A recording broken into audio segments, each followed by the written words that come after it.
emergency food kits. There's a dozen to choose from that contain tasty breakfasts, lunches, and dinners, averaging 2,000 calories per day. Get at least one food kit for each family member. And while you're there, stock up on water filtration, heirloom seeds, and emergency gear, too, at MyPatriotSupply.com. It's time to prepare today. Go to MyPatriotSupply.com. MyPatriotSupply.com. Let it fly. Your elevated sports bar experience. KOZN Bellevue, Omaha, Council Bluffs. This is 1620, The Zone. Show with Connor Happer and Josh Otson. Let's get ready to rumble. Licensing of the phrase "let's get ready to rumble" just over the last 7+ years internationally is grossed approximately close to $400 million in retail sales. Really? You guys look like, what do they look like, Jimmy? Dorks. They look like a couple of dorks. On 1620, The Zone.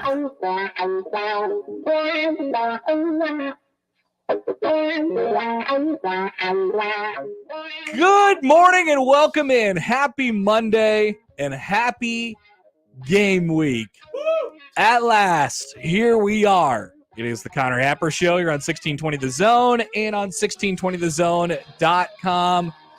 Connor Happer and Josh Odson with you. Happy game week to those of you who celebrate, of course. Just got to be careful about that. But I hope you're celebrating just like we are. It feels like, Josh, it's the first day of school. There's a freshness about it. Fresh start. The season, the days, I've always said this, the days leading up to the season, even though we have an abbreviated sort of week this week, with the game being on Thursday, the days leading up to the game that are almost the game are equal parts annoying because I think we've exhausted everything that we possibly can as far as a storyline for the 2023 Nebraska football Cornhuskers are concerned. But it is also, on the other side, as exciting as it gets. We are just moments and days away from the season starting. And with a little twist here in 2023, a little volleyball mixed right in there on Wednesday. Big week. Yes, sir. So we are loaded up, and Thursday, Nebraska will start the Matt Rhule era officially. Well, you know what what we have to do before we start a new era of coaching staffs, right, Josh? No. We must award black shirts. Oh, give it to me. And they're all here as of this morning. We saw a couple more that were revealed yesterday when they got their single-digit numbers. Ty Robinson has acquired a single-digit number. Welcome to the club. Quentin Newsom has reclaimed his number 6.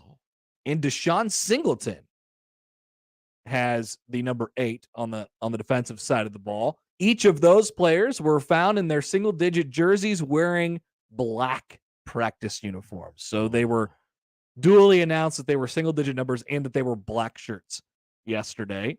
And the full 11, Josh. Now we can have takes on this. 11 black shirts, not 15 black shirts, not 27 black shirts. Coaches have had vastly different opinions on what to do with this thing. And, remember Bo would give out like 40 of them. Sure. It's like, yeah, they're all playing. They're all important to us. They all get black shirts. There are 11 defenders with black shirts on Nebraska's defense. And most of those guys has single-digit numbers. It's really funny to look at the entire defense. And the at Husker Football, not at Husker Football Nation, Josh, at Husker Football. People forget.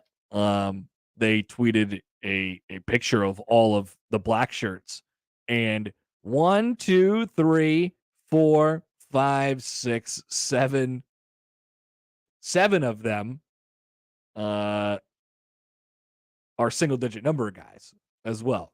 It's very confusing. I understand this. We have single-digit numbers. We have black shirts. We have a lot of different stuff going on that is supposed to, reward people who had a great offseason and have embodied a certain spirit, the spirit of being a Cornhusker, as Matt Rhule said. Here are the black shirts.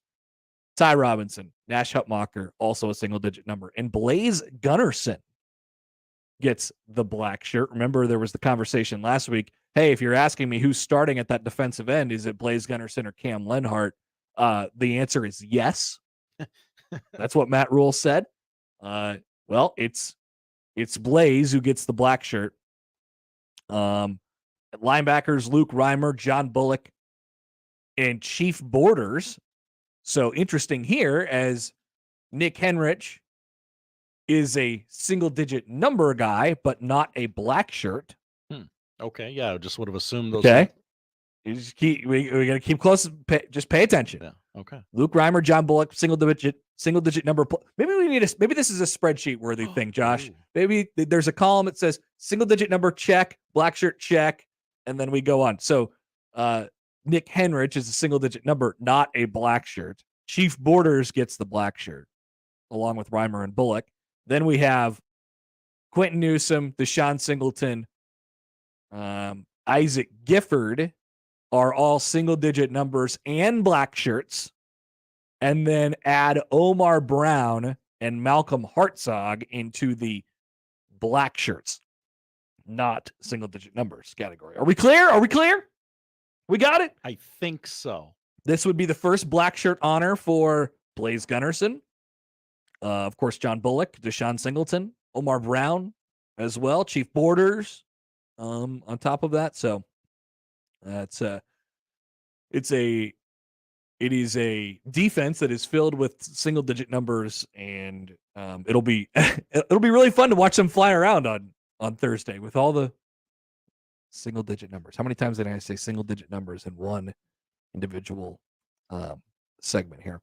But here we are. Welcome. Happy Monday. Happy first day of school or last day of school. So John emails in on the Equitable Bank inbox, which, by the way, you can as well. Hi, John. Connor at 1620thezone.com. He says, don't you mean that today feels like the last day of school in the sense that this is a great day? The first day of school always sucked. Oh, disagree, John. You didn't like the first day of school. Now, I get it. You don't like school. Hope springs eternal on the first day of school. Of course. Even if you hate school. Yeah. Even, you have to do the annoying things like, hey, we have to, two truths and a lie, do all that stupid stuff, figure out who you're going to sit next to or locker with or whoever it might be. But it's when you boil it down, it's a net positive. It's generally a pretty positive day, I think, in my opinion, the first day of school. There's a freshness about it. And that is the feeling that we're simulating here. Zach emails in, by the way, as well. Hi, Zach. On the Equitable Bank inbox, Connor at 1620thezone.com. Zach says, no, don't do a spreadsheet. Do a Venn diagram. Oh. That's actually a good bit. Josh, I mean, if you wanted to put that together, you could do that. I could compete with your spreadsheets with my Venn diagram. Maybe that's your thing. Yeah. I do spreadsheets and you do Venn diagrams. You are the graphics man. I am. Maybe Josh can whip something up. Okay. During the show today. Speaking of the show, Mike Schaefer will join at 11:30. We will be asking all of our guests a season prediction. Give me a record, and I will be telling you my answer to that question today.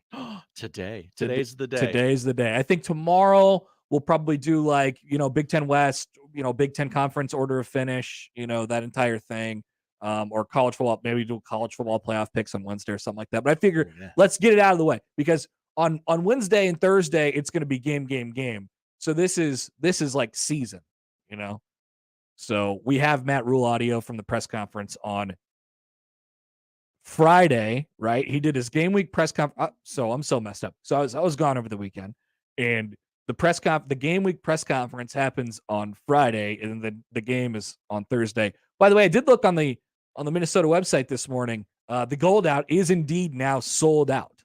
Wow! Congratulations. Minnesota was able to wrangle enough people together to sell out a primetime home game and an interdivision game to start the season. Good job by them.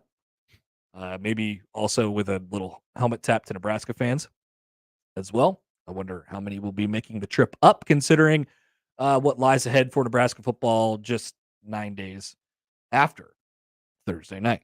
Well, one of those tickets is affordable and the other isn't. That's true. So maybe you'll see an influx of red at the Gold Out on Thursday night. Minnesota will be probably wearing their worst uniform combinations on Thursday night as well. I'm a big fan of Minnesota's uniforms, but they're going to do gold on gold because it's the Gold Out.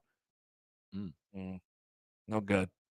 And maybe you'll probably do a gold helmet too, You do like like way too reflective. yeah, gold. their white helmets are sweet. Mhm.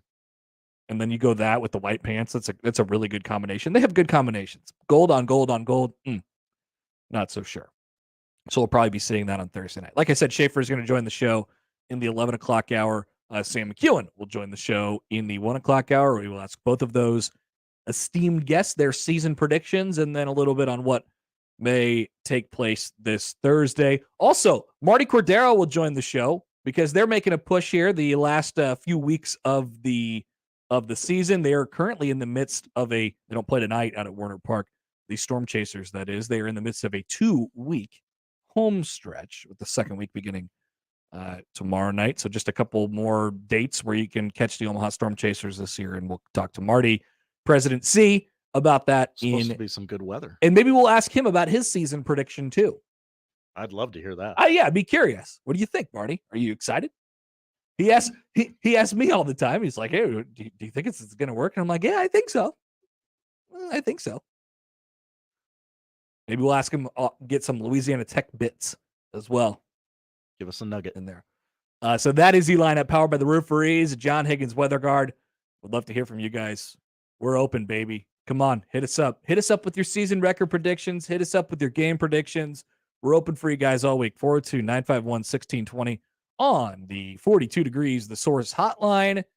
And you could also text that same number, 402-951-1620. We've also mentioned the Equitable Bank inbox. How about the J-Tech Construction Zone Twitter feed at Happer Show and at Connor Happer as well. And we say good morning to all of our YouTube watchers, those folks who are watching along at 1620thezone.com. Andy says, hey, look, it's Justin Turner. This is not wrong. There's been a real influx of people calling me Justin Turner lately. Kids at Omaha Storm Chasers baseball games. Hey, look, it's Justin Turner. They think they're really, really funny. And now Andy here as well. Also, John would like to tell everybody that he is back. Welcome back, John. Welcome back, John, and welcome back all. Where the hell have you been? Yeah, where you guys been? You know, we've been sitting here for the last 9 months. Mm-hmm. All right. We're here every single day. Well, I guess unless it's the summer on Fridays. But we're here every day. We're here every day. We're talking through it. So you got some catching up to do. Bits, poll questions. Just binge the whole summer. It's on YouTube. Now, this would be a significant undertaking, Josh, but we do like a summer in review, you know? But I'm not sure what noteworthy things that we've accomplished during the summer, other than talking about conference realignment pretty much every day. It's pretty much the story. Kept our FCC license. We sure did. Another year. Great job by us. All right, so plenty of things to talk about. Did catch some college football over the weekend. Ooh. We'll get you the record prediction. We say goodbye in a way to Shohei Ohtani. We'll still get to see him, but we will miss his other half. R.I.P. It's very, very sad. Very. We will talk about how much of a disaster the Chicago White Sox are. We will check on Deion Sanders, who I think is doing a bit. Ooh. Yes. I want to chat about that a little bit later in the show. I love accusing a guy of doing a bit. I think he's doing a bit. I think that's a bit. We will dip our toe in the water on high school football from over the weekend in the area. We have a Pete tweet regarding the Atlantic Coast Conference, and we say so long to one of the great ones, Bob Barker, passed over the weekend. Josh, yes, this feels like a day where you had to do some sort of Bob Barker list, but I don't know. But it's winners of the weekend. It is winners of the weekend today. I don't. What would you do with Bob Barker? Top 5 game show hosts? I mean, if we could do a thing where, you know, every time someone said he made it as far as he could without going over, 100, if we could like get like a penny off of every single one of those tweets, I think we'd be really rich. So maybe we could set up that kind of scenario, you know, like they did on Office Space. Great joke the first 2 or 3 times I heard it. But I did hear it 7,000 times on Saturday. We would have $7,000, Josh. That'd be awesome. We could do a lot with that. Uh-huh. But the budget for this show, that would cover our whole year of expenses. It would cover a lot of Capri Suns It that we would. never drank It would. on air. Canva costs like $6 a month or something. Yeah, no, that would be great. That'd be a huge move for our show. So if we could just somehow figure out how to, really make that work for us, that'd be fantastic. And then you could just make as many Happy Gilmore references as you wanted to, which, he had a very, very long career hosting one of the most popular game shows on television, but everybody still remembers Happy Gilmore. That's what you think of when you think of Bob Barker. Price is wrong. The price is indeed wrong. Chris in Montana writes in. Welcome, Chris. Hi, Chris. To another football season on the text line here. Here's where Chris is at. I want to hear where you guys are at.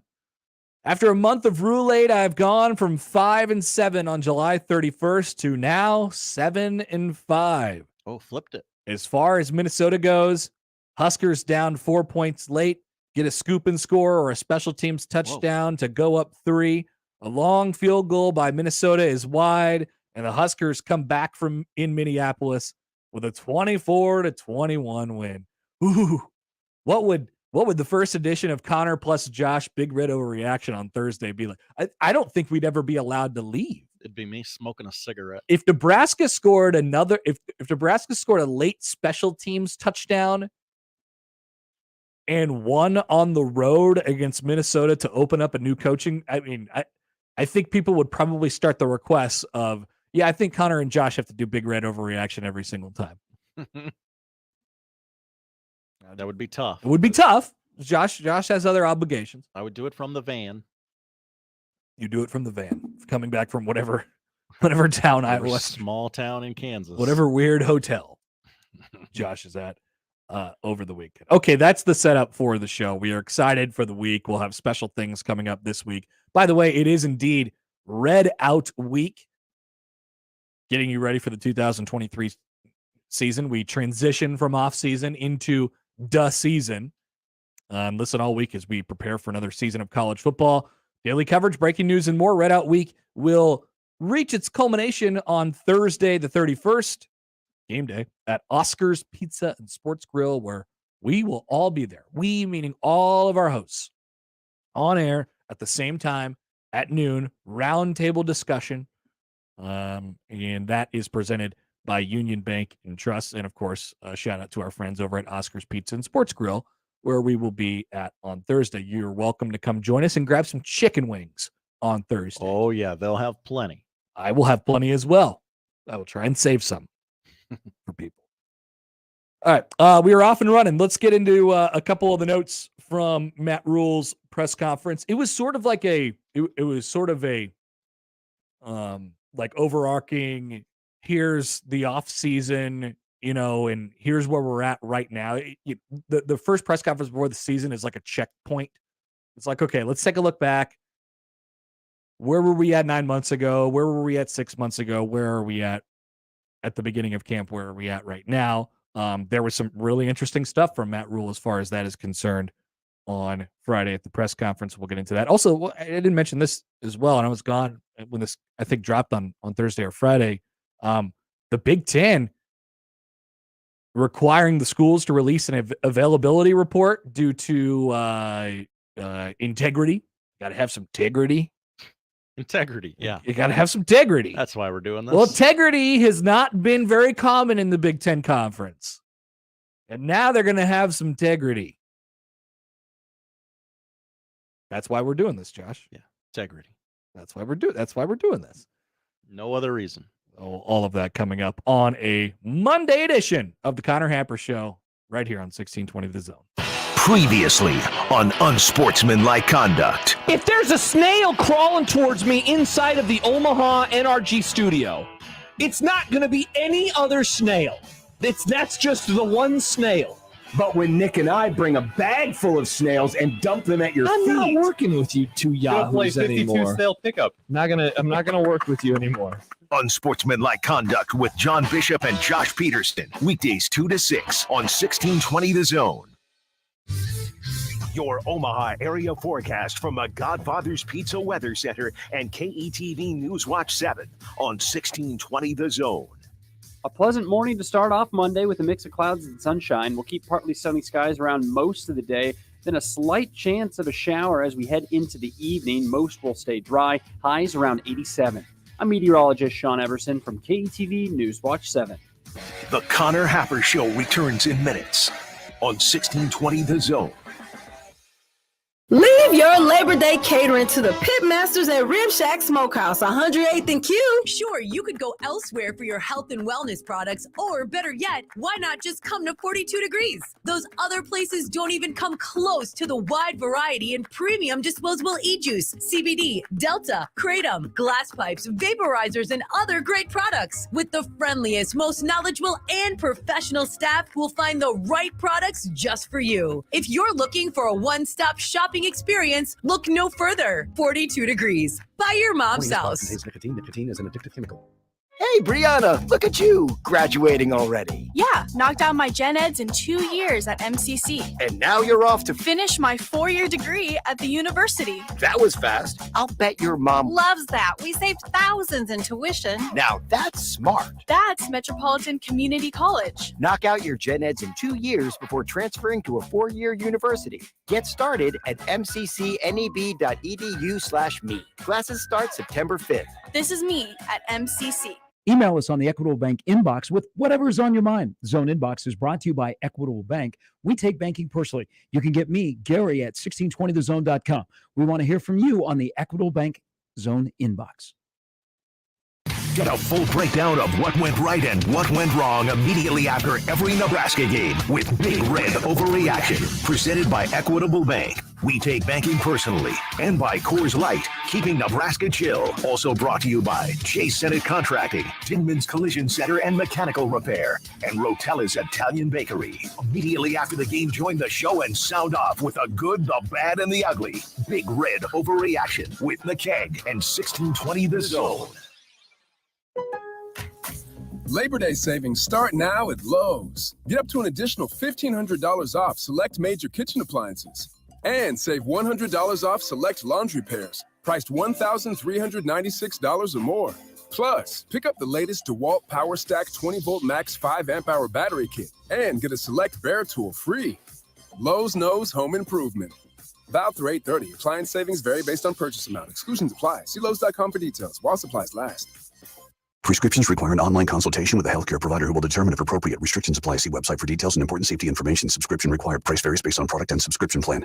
Hey guys, did you know there's a generic form of Viagra that works just the same, but is 95% cheaper? And you can get it online? Just go to 4hims.com/radio. Through Hims, you'll get a free medical consultation, discreet shipping if prescribed, a 100% online process, and trusted generic alternatives to the name brands at up to 95% off. That's right. Get generic for Viagra, the same active ingredient as brand name Viagra, but for 95% less. It's the same medication, still prescribed by a licensed medical provider, but with zero copay, no expensive appointments, and no awkward face-to-face conversations. To start your free online visit, you need to go to this exclusive address, 4hims.com/radio. That's 4hims.com/radio for your free online visit. FORHIMS.com/RADIO. Let's get back to the Connor Happer Show on 1620 The Zone.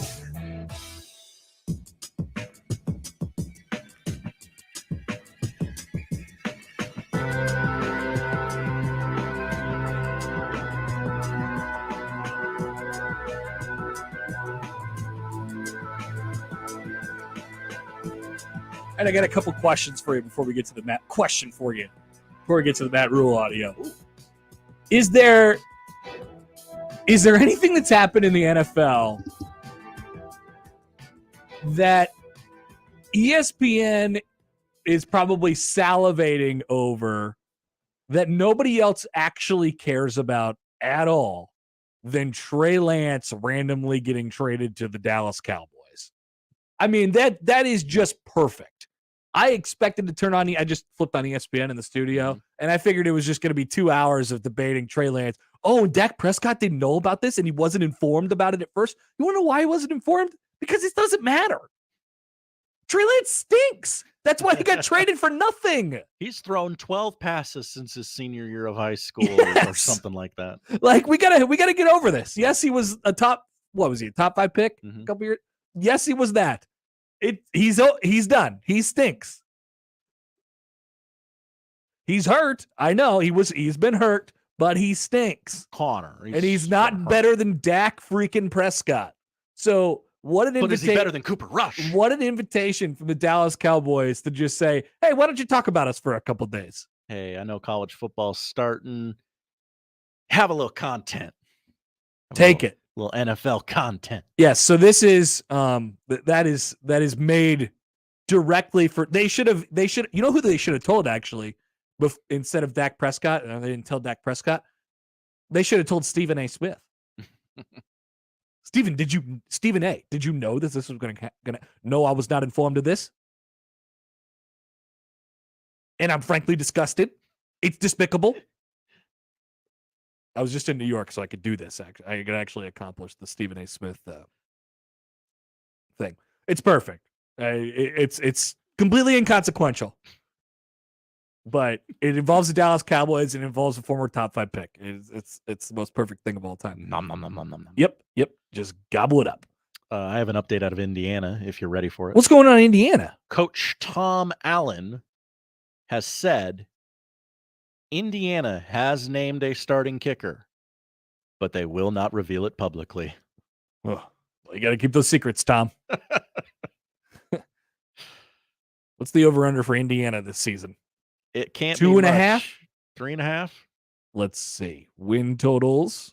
I find myself doing this quite often, going back to the old win totals. I did over the weekend, took a gander. Oh, did you? Perused a few win Well, you know totals. what I bet on over the weekend, Josh? Yeah, please tell me, because I was on a heater. Freaking Vanderbilt. Oh, You were supposed to win by 60 like you did last year. You won by a touchdown with your floating scoreboard on the crane?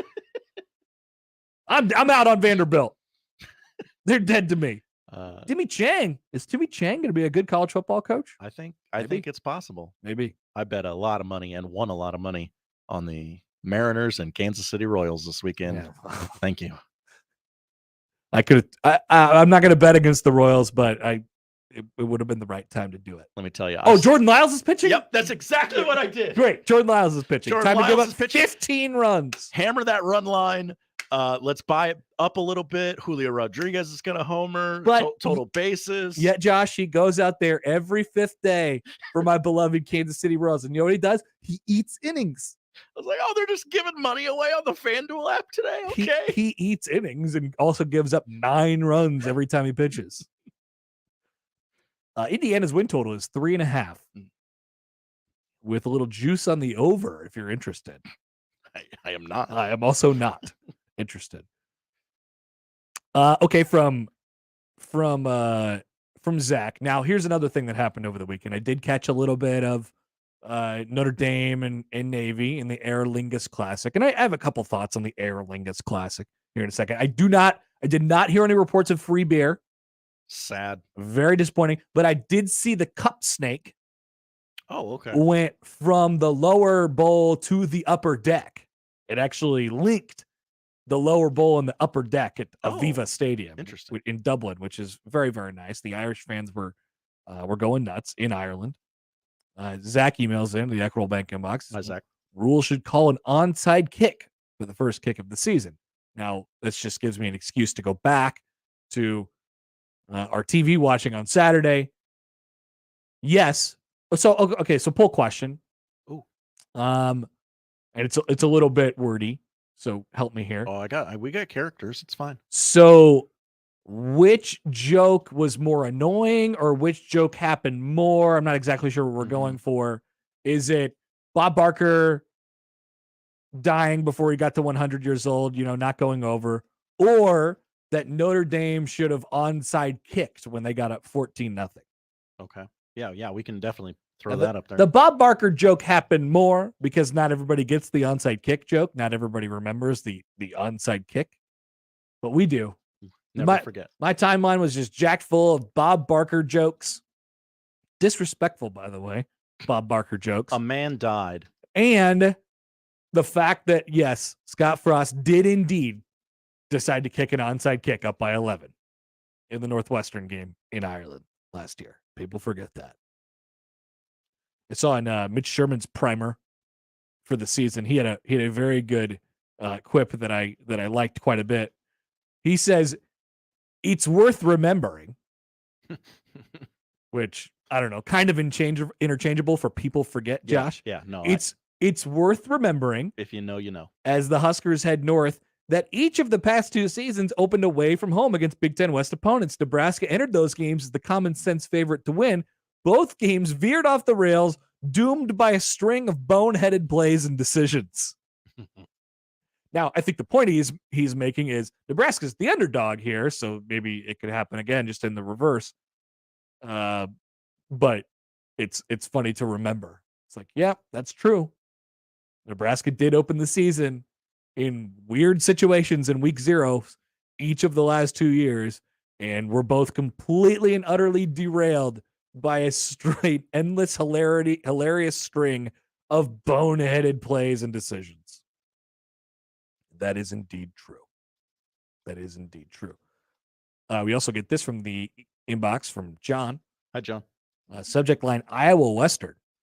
Congratulations to Josh for the role he had in Iowa Western's season opening win. I'm sure they could not have done it without him. Hi, Josh.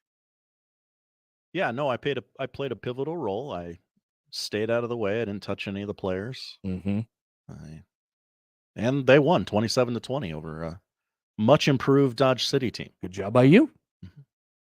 Pull questions up at Happer Show. More annoying joke this weekend. Bob Barker got as close as to 100 he could without going over, or Notre Dame should have kicked an onside kick up 14-0 this weekend. That is up. Please vote at Happer Show. Your vote means everything to us. Let's go to Matt Rhule. He had really a week 1 press conference. Usually the game week press conference, hey, let's talk about the last week and see what's going on with your opponent this week. There's a few questions about Minnesota. What makes Minnesota good? It was a PJ Fleck love fest.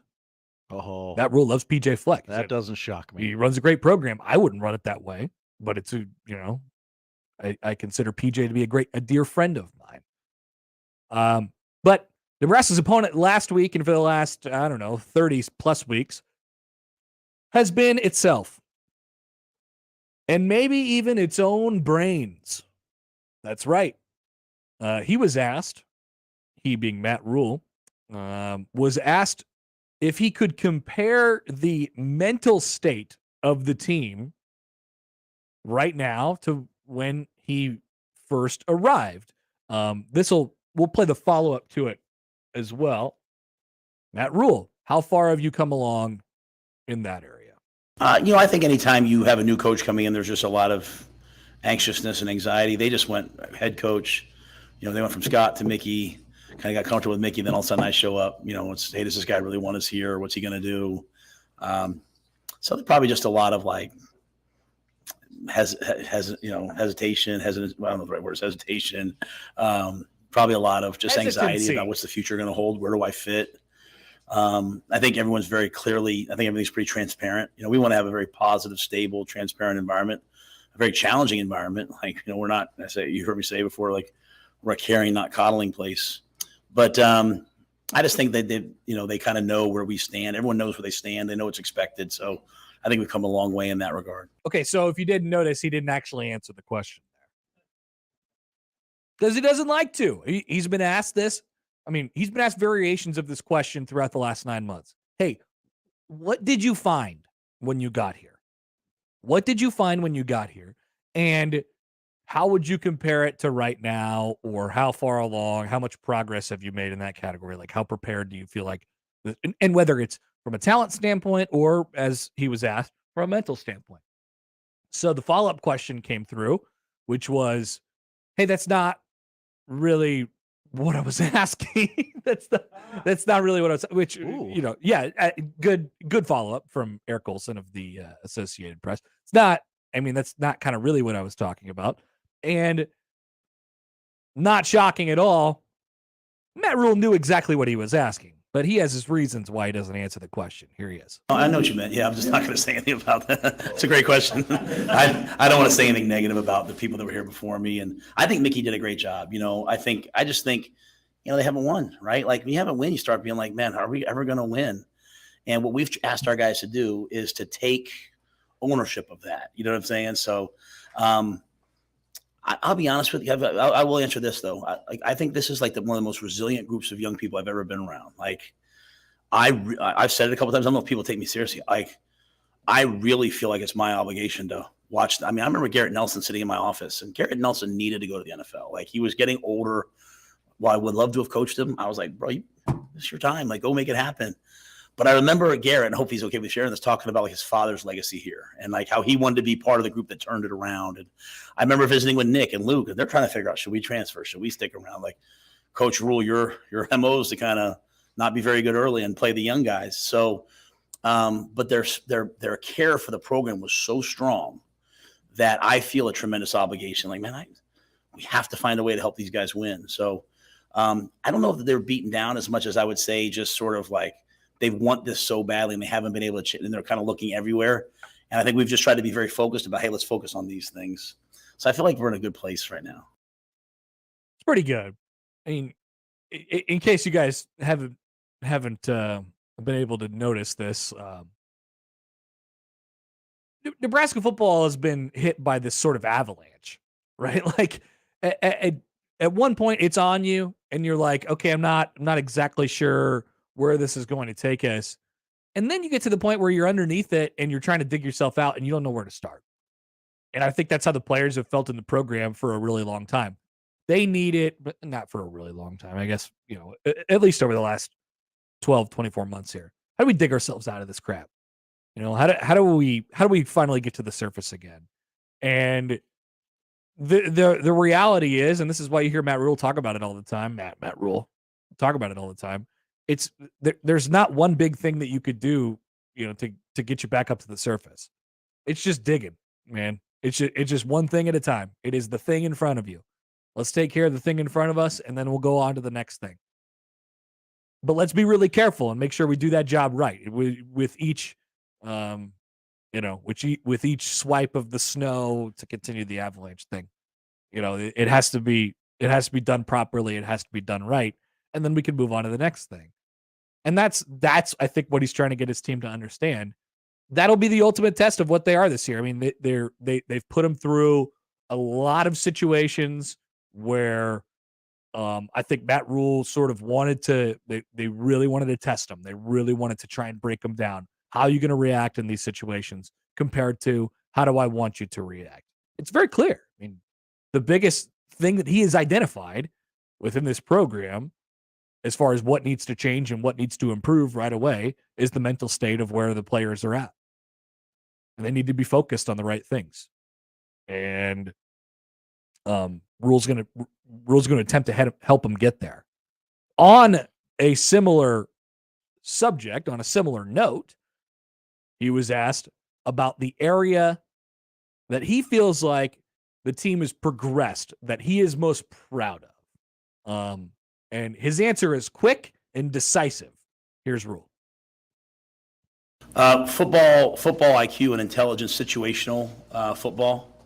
When I first got here, it was kind of like, like we first got started, kind of like, hey, just let me ball, let me play, let me do my thing.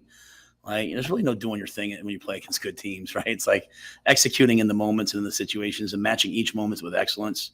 And so now I feel like we're at a moment where, like, I can put the ball down. Like I don't know if you noticed in the one TV show that we did, like, I'll give a situation to two players and then they run off and tell everybody. Like, I couldn't have done that in the spring as well. Right now, like, I'd say it to the guys and they're locked into the situation. So situational awareness. Now, will that carry over the game? I don't know. Like, I've shown them 2018 Colorado. I've shown them what's the game where Eric hits the guy down the sideline to kick a field goal.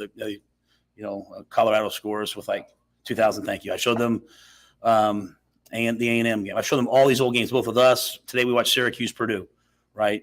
So just all these end of game situations. And I'd say when I first started, I'd say, what do you guys hear? And I'd have like three guys, Well, now there's a chorus of guys that understand what's happening, understand the situation, what should happen. So I'd say our situational awareness has really jumped up. And in a day and age where a lot of guys don't really watch football, like I watch the ESPN game and I'm like, did anybody watch it? And they all kind of look at me like, and they're watching that on you. They're watching the highlights on YouTube or they're watching on TikTok, which is, it is what it is, man. But watching that together, I think is really good because we have a common language situationally. Love that because Matt Rhule hates TikTok. Yeah, obviously. absolutely. But the idea is they're watching it, so I don't care how they watch it. They watch on YouTube, they watch on TikTok, they watch on their DVR. It doesn't matter. They're watching it, so that's good. But I mean, think about so it really relates back to the mental state and where things were at when he inherited the program, right? You think about the Scott Frost era, and really, I mean, this is not. I guess it's not just Scott, but it's certainly, it's the most recent thing that we had. So this is what we're comparing it to. How many times would you look up at the TV and you're like, what just happened? And why did that just happen? Whether it's Adrian Martinez running out of bounds, not to single out Adrian, but Adrian Martinez running out of bounds, or somebody making just a dumb ass penalty after a play ends, just somebody being in the wrong spot, just all of it, just a complete chorus of mental errors. That's what Nebraska football has been known for, right? What did Rhule talk about at Big Ten Media Days? The idea of getting Nebraska back to being a program that is respected. He's talking about not beating themselves all the time. He's talking about little stuff like this. And to hear him say that they've improved drastically in that category is really, really significant. And that's worth something in and of that. Something meaning like wins on the scoreboard in and of itself. That is worth something. And so that's a huge thing to hear about this team. Now, at the same time, we don't have any live bullets yet. So we'll see how they react when it gets to important point of a game that they really want to win. Like, can you shake can you shake this feeling of that? We talked about the Avalanche just a minute ago. Can you shake the feeling of all of this weight on your shoulders when the game matters the most and it is live bullets? Because I have a hunch that the game will be in the fourth quarter and it'll be close. And it'll probably hinge on a couple plays on Thursday. And you're 0-0 and you really want to get that first one so bad. But the problem is you can't want it so bad. It's like there lies the thing right there. It's a great thing that Nebraska has a bunch of players who are old and they've been around for a long time and they've experienced what has happened before, and they are scarred in a good way and in a bad way from the past. And what's the thing? It's experience, right? So when you get into those situations, do you fall back on your training for the last 9 months, or do you think, God, I really want this. I really, really want this. How do you find the balance in between really, really wanting it for everybody around you, for yourself, with all the pressure of being a Nebraska football player, and also just relaxing and do your job? Therein lies that's football. But it's especially football at Nebraska phone. And sorry, Josh. There. Oh, well, what's that? The lights going off. So that's the deal for Nebraska football right now. And it's great to hear that they've progressed in that category, but you don't really know until you know. We'll have Matt Rhule on that here in just a minute. A couple more things I want to get to before we get there. We'll go back to the audio here. And by the way, you guys can call us, text us at 402-951-1620. We'll take a call here in just a second. This is so he just got done answering the question about the area they've progressed. They talk about situational awareness and all that stuff. And I like I said, I just thought that was huge. So then Sipple came in with the follow-up, and he was like, so do you do all this with, like, do you prepare them with winning close games in mind? And the answer, I just want to be clear here, like the answer to the question is yes. But listen to Matt Rhule answer the question. He says no because he is so process-oriented, and he starts talking about doing it for the sake of doing it rather than doing it for these sort of specific reasons. So he's going to say, no, we don't do it for specifically that reason. But here's why we do it. Here's Rhule. No, I if anything, I sometimes I get upset when like you guys ask a question, our guys will talk about last year. I don't think there's any value in us talking about the past other than learning from it, like the football. Because it has nothing to do with me. Like I wasn't here. So like why would I talk about, like if you were asking me like, hey Matt, let's talk about what happened to Baylor or Carolina or Temple, I'd 100, but I think what's happened in the past was just a different entity. We have to answer for the things that we do, right? So I'm more worried about just being on the front end of what we do than the previous things that have happened, if that makes any sense. Like if we go out and kick the game-winning field goal, I certainly don't want Tristan thinking about, well, this guy made this kick or missed this kick. I want him thinking about just right now. So I came into the job, though, to answer it, knowing like, hey, this team's close. We have certain things we have to do. So that's why we've put such an emphasis on how we eat. The guys don't love the fact that I make them eat 3 meals a day in the training table. Sometimes I just want to go out and eat Subway, but we do it because we want them to get as big and strong as possible so we can win games in the fourth quarter, right? The way that we lift, the way that we do everything. That's what I meant. Yeah. Oh, I'm sorry. Yeah. So, I just don't want I try not to talk about, hey, guys, we've lost a ton of close games because I think that puts that in the universe. For me, it's like we're going to win close games because we're doing X, Y, and Z. And I want them to draw on, like, honestly, I mean, the match drills we did were really, really hard. And this training camp was really, really hard. This was really, really hard. And I want them to take pride. And we're playing Minnesota. I have the utmost respect for PJ Fleck. He's a friend of mine.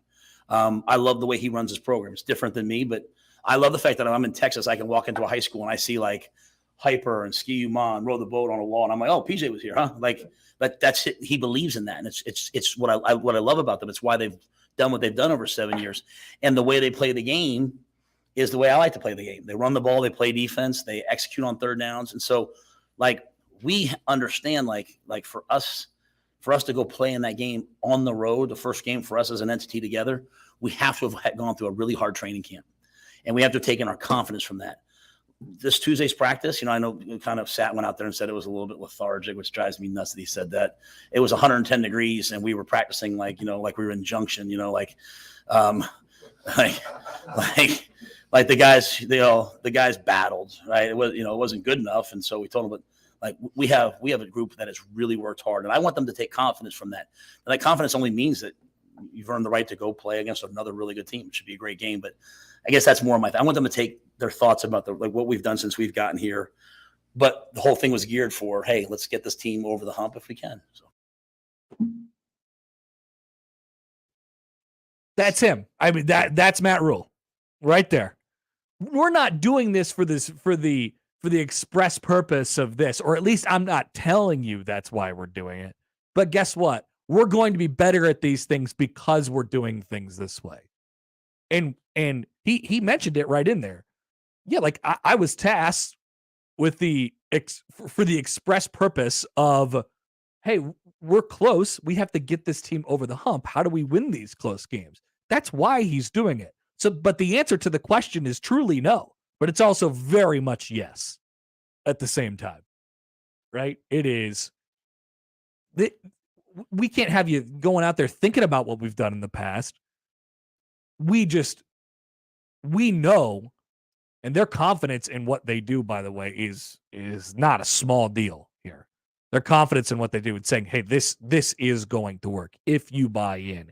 I've heard players talk about this. They talked about it in a couple of those episodes of the a look in, the Hard Knocks thing. We've done this.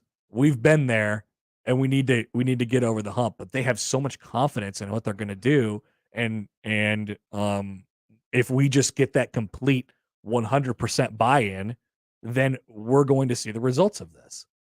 But you can't think about the results. That's the mindset he has to change. Like it's all about winning games, but it's also not about winning games at all. Right? How do you get that across? If you do these little things, it'll build to big things like winning games. You will win games. Yeah. You will win games. I can't coach you how to win games. I can coach you how to prepare yourself to win games. Yes. That's it. That's the story of the offseason right there. That's the biggest shift that has taken place in Nebraska football's program. Will we see it? Will we notice it? I sure hope so. I hope there's no dumb penalties or less whatever it might be, just questionable, boneheaded things that happen during a football game. And they might happen at some point. But how do we lead you to the water, and then you can fish? All right. We'll have more from Matt Rhule as we go on throughout the show today. We still have more from him to get to. I thought that was a productive couple minutes, though. Let's take a phone call. Welcome back. Random Mike is on the 42 Degrees of Source hotline. Hi, Mike. Well, good stuff, man. Rhule, they say drink a lot of water. People actually died from drinking too much water, believe it or not, when they had some radio contest. I don't know if you heard about that. I am drinking the Kool-Aid. I'm loving it. This situational stuff, man, you handled that very well. And remember when he first got here, he said, I'm all about practice. Remember, he said that is the most important thing. Yep. Practice is the most important thing we'll do in the program. Yep. Yeah. And I'm into, they call it the Great American Songbook. Here's random. The great musicals, Rodgers and Hammerstein and all that stuff, Gershwin.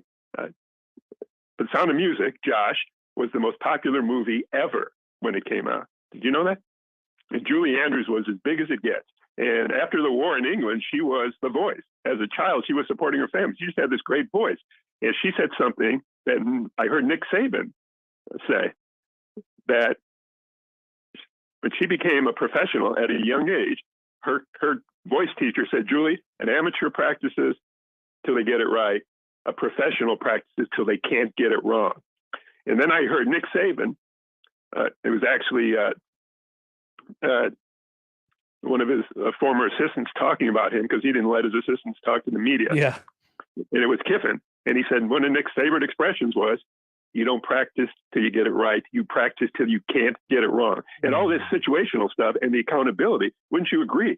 The practice intensity and what they're looking for, the process of doing everything right. And if you screw up, it's going to be dealt with.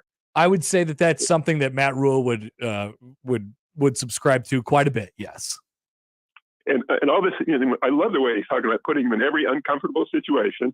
And but here's one thing. He was asked a question on a show, on the radio show, like, if you were opposing coach, who would you fear the most on your team? Yeah. And you remember the first guy said immediately? Sims. Was Sims. Yeah.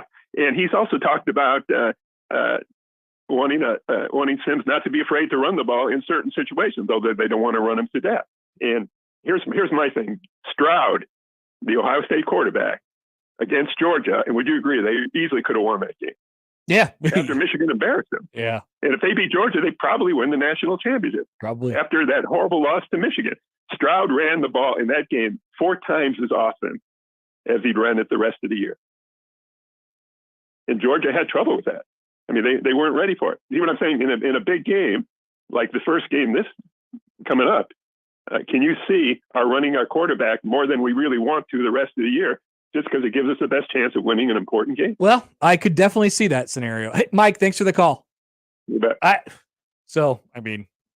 That'll be the question of the game, right? It'll be, in a large way, it's sort of the question of the season.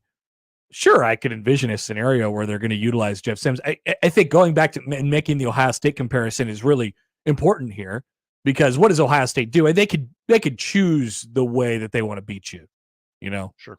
And they'll probably start by establishing the run. But when they get into those games, they'll run the quarterback, and other teams aren't prepared for it. So on a smaller scale, that's what you have to. That's what Nebraska wants to establish. We have to get really, really good at the regular stuff first. We have to get really, really good at turning around and handing it off to Gabe Irvin or Anthony Grant or Ramir Johnson or whoever's back there, or flipping out screen passes and short stuff that gets us down the field. We have to be really good at our offense. And then if we need one and we're in a tight game, we will have the things that we do right there in our back pocket, and our other back pocket will be Jeff Sims, and he'll be allowed to improvise and make plays and do things that he can only do and that defenses haven't accounted for. For Nebraska, it was their only thing over the last couple of years, with the exception, I guess, of mostly last year because after Frost got fired, right? It was quarterback run, quarterback run, quarterback run. It was the only thing that they could do. So you knew how to prepare for it. Nebraska didn't have options. You want options, right? So I think they will do all that they can to establish what they want to establish first. But if they're in a tight game and they feel like they can grab that win, we talked about this a lot last week. Winning that game on Thursday is really important. It would be such a big boost for this program to win it on the road. So if you're in it and you smell it, yeah, run them. Do whatever you got to do to win a game. But you got to get good at the stuff that you want to be good at too. And yeah, I think there's a lot of what Nick Saban says that Matt Rhule would like. I mean, that makes a lot of sense. He's Nick Saban, right? We get an email from Chris on Chris M this time on the Equitable Bank inbox. I know it's literally how he's introduced, but WTF, Random Mike. I didn't think it was that random. That was actually very unrandom from Random Mike. Even though he did talk about the Sound of Music a little bit. You got to expect he's going to bring up the Sound of Music. Like there was just a little bit. Like I didn't. That was. If we're doing like a Random Mike random scale, that was like 3 out of 10. It was actually one of Mike's least random calls. So yeah, you just wait till the good stuff comes around. Can't wait. All right, more from Rhule as we continue on. Schaefer will join us at the bottom of the 11 o'clock hour. Sam McKewon in the 1 o'clock hour will ask both of them what their season predictions may be and what we can expect on Thursday night. And of course, Martie Cordero will join us in the noon hour as well. Wanted to come on the Connor Happer Show on 1620 The Zone. The Connor Happer Show. Follow us on Twitter @Happer Show for all the latest news and views. We may even say something interesting once in a while. Unlikely. Really, guys? Big names, big games. We've got them all. 1620 The Zone. A team succeeds when they work together. Banking's no different. At UBT, we're in your corner for every financial move you want to make. Your money's backed by a roster of experts who put in the work to know you and your community. So whether you're opening a savings account, buying a home, or planning your future, you always know who to turn to. Working together toward your financial goals. That's a win in our playbook. Union Bank and Trust. Equal housing lender, member FDIC. Wendy's new breakfast 2 for $3 Biggie bundles let you create your own delicious combo. Choose from a sausage biscuit, egg and cheese biscuit, small seasoned potatoes, and a medium hot coffee. But it's obvious which combo's the best. Sausage biscuit and small seasoned potatoes. Well, maybe it's the fresh cracked egg and cheese biscuit with a medium hot coffee. Or 2 savory sausage biscuits. Whichever you pick, you can't go wrong. Choose wisely. Choose Wendy's new 2 for $3 Biggie bundles. Limited time only. U.S. price and participation may vary. Not valid in a combo. Single item at regular price. Some days I cover up because of my moderate to severe plaque psoriasis. Now I'm hitting the road with clearer skin thanks to Skyrizi, Rizumkizumab Riza, a prescription-only 150 milligram injection for adults who are candidates for systemic or phototherapy.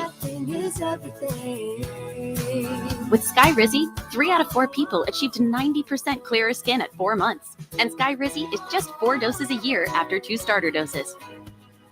Don't use if allergic to Skyrizi. Serious allergic reactions and an increased risk of infections or a lower ability to fight them may occur. Before treatment, your doctor should check for infection and tuberculosis. Tell your doctor if you have an infection or symptoms such as fever, sweats, chills, muscle aches, or cough, or if you plan to or recently received a vaccine. Thanks to Skyrizi, there's nothing on my skin, and that means everything.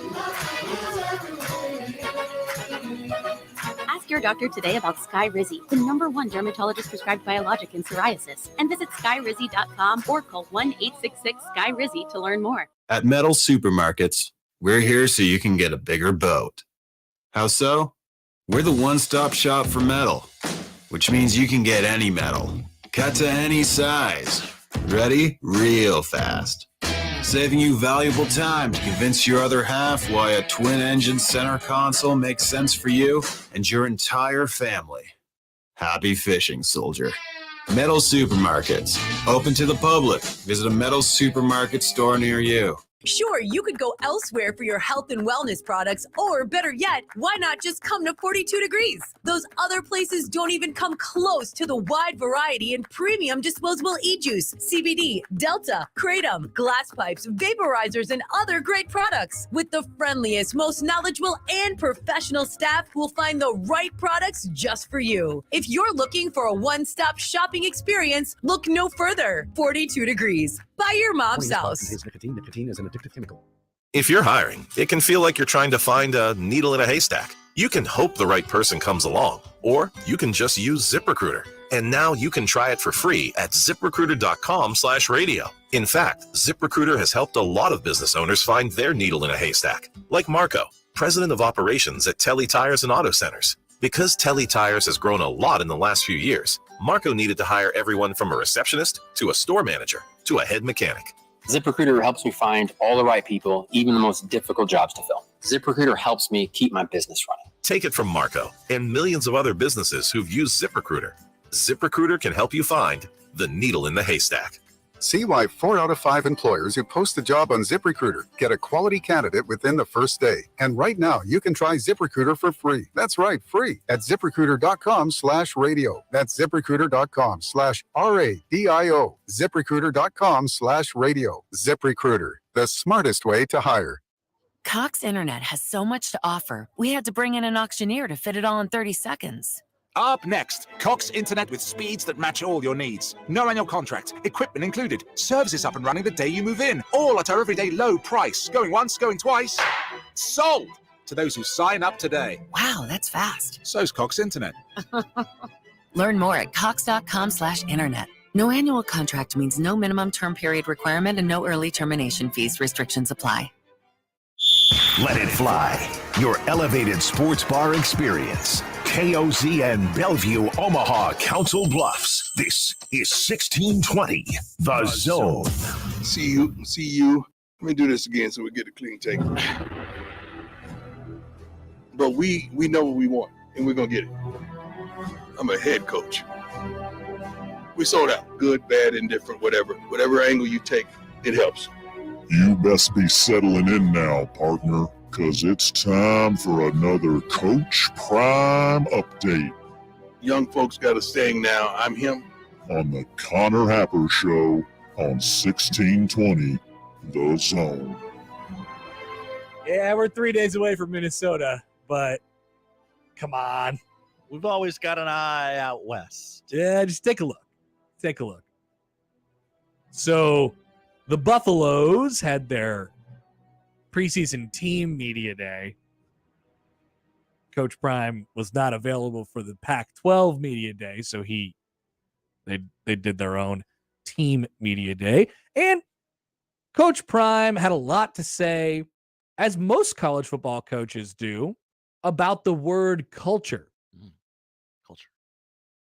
And as you can imagine, Coach Prime's thoughts on culture are very different from those of his college football coach counterparts. In fact, he's asked about culture and he said, quote, "I don't know what that word means." Everybody always says that word, but that has no finite definition. And he's right. It has no finite definition. But it is an opportunity for you to talk about what kind of culture you're going to build. And in the process of talking about what kind of culture he was going to build at Colorado, he tried to not, and then he did at the same time. He says, quote, "I don't care about culture." All right. Quote, "I don't care. I don't even care if they like each other." Okay. "I want to win. I've been on some teams where the quarterback doesn't like the receiver, but they made sure there was harmony when the ball was snapped. We're not like that. Trust me. These kids are fond of one another. That's good. Trust me, we're not like that, but I don't care if they like each other or not." Quote, "I don't think you've got to have unity whatsoever." Oh. Yep. You got to have good players. if you don't have good players that can't play the game and you don't have coaches that can't coach the game, I don't know what kind of culture you're going to create. We're trying to create a winning atmosphere. That is Coach Prime on culture. Josh, thoughts? Boy, he's really carved out a lane for himself here. So it better work. This is the direct opposite of what any college football coach would say. And I'm not saying that that's a bad thing, but like you said, Josh, he's really carved out a lane for himself. He, he is very, very different from every other college football coach that exists. Hey, I want to create a culture where we love each other. I want to create a culture where, and they all they do is they talk about culture. No, he wants to create a culture where they're winning games, but that's not really, a culture whatsoever. I just love the quote of, I don't think you've got to have unity whatsoever. Is that true? Is that possibly true? Because it cannot be. I'm willing to address the conversation. I'm willing to talk about it because a lot of what Coach Prime is doing, we're wondering about because he just sounds so much different from it, and he's building a program in such a vastly different way than any other college football program has ever been built before. Like we've just never seen it before. So I'm willing to give him the benefit of the doubt and at least open up the conversation. Has every single college football coach forever just lied to us about what kind of environment that they need on their team? And and a lot of coaches talk about it to varying degrees, right? Obviously it's true. Yes, you do have to have good football players who play football well and coaches who coach football well. But a lot of the times coaches will find that it helps when your team is familiar with each other and they know each other and they like each other. And that's an opportunity for you to get the most out of the group that you're playing with. He's even talking different than he did at Jackson State. Like, this isn't the way he was. Like, it's almost like he's playing a wrestling character and has turned heel. He says, quote, I know it's a huge overhaul, but it had to be done. Is it possible that Deion Sanders is just doing a bit? Is it possible that he is purposefully doing and saying the exact opposite of what every college football coach of all time has ever said, simply just to see what happens? Is that so? While we are we're humoring Deion with the idea that the team actually doesn't need to have any sort of culture whatsoever, we'll humor you there. All right, humor me. Humor me, Deion. Are you saying the exact opposite things for the express purpose of zagging? Is that possible? Okay, what does he get out of zagging? Let's walk down this road a little bit. Here's what he gets out of zagging. Okay. He gets to create a college football program that is uniquely specific to, number one, him. And number two, it's different than any other program around college football. It just doesn't exist. So he can sell, hey, look, we are different. And they are. It's Colorado. It is a school that's experienced success, but is largely in this day and age a really, really blank slate from what you can do and ways to have success there. They've run various different offenses, various different defenses amongst coaches who have had varying degrees of success. Fan base, they sort of come and go. And so I think Coach Prime looks at Colorado, and a big reason why he took that job is it is a completely blank slate. He is allowed to do and say whatever he needs to do and say in order to, get to the final point of whatever he wants to get to. So what does he get out of zagging? It is a completely unique college football environment. That's what he gets out of it. And I guess if I'm a superstar in high school or even somewhere else in college football, I hear the way he's talking and I like, okay, I can go there and be me.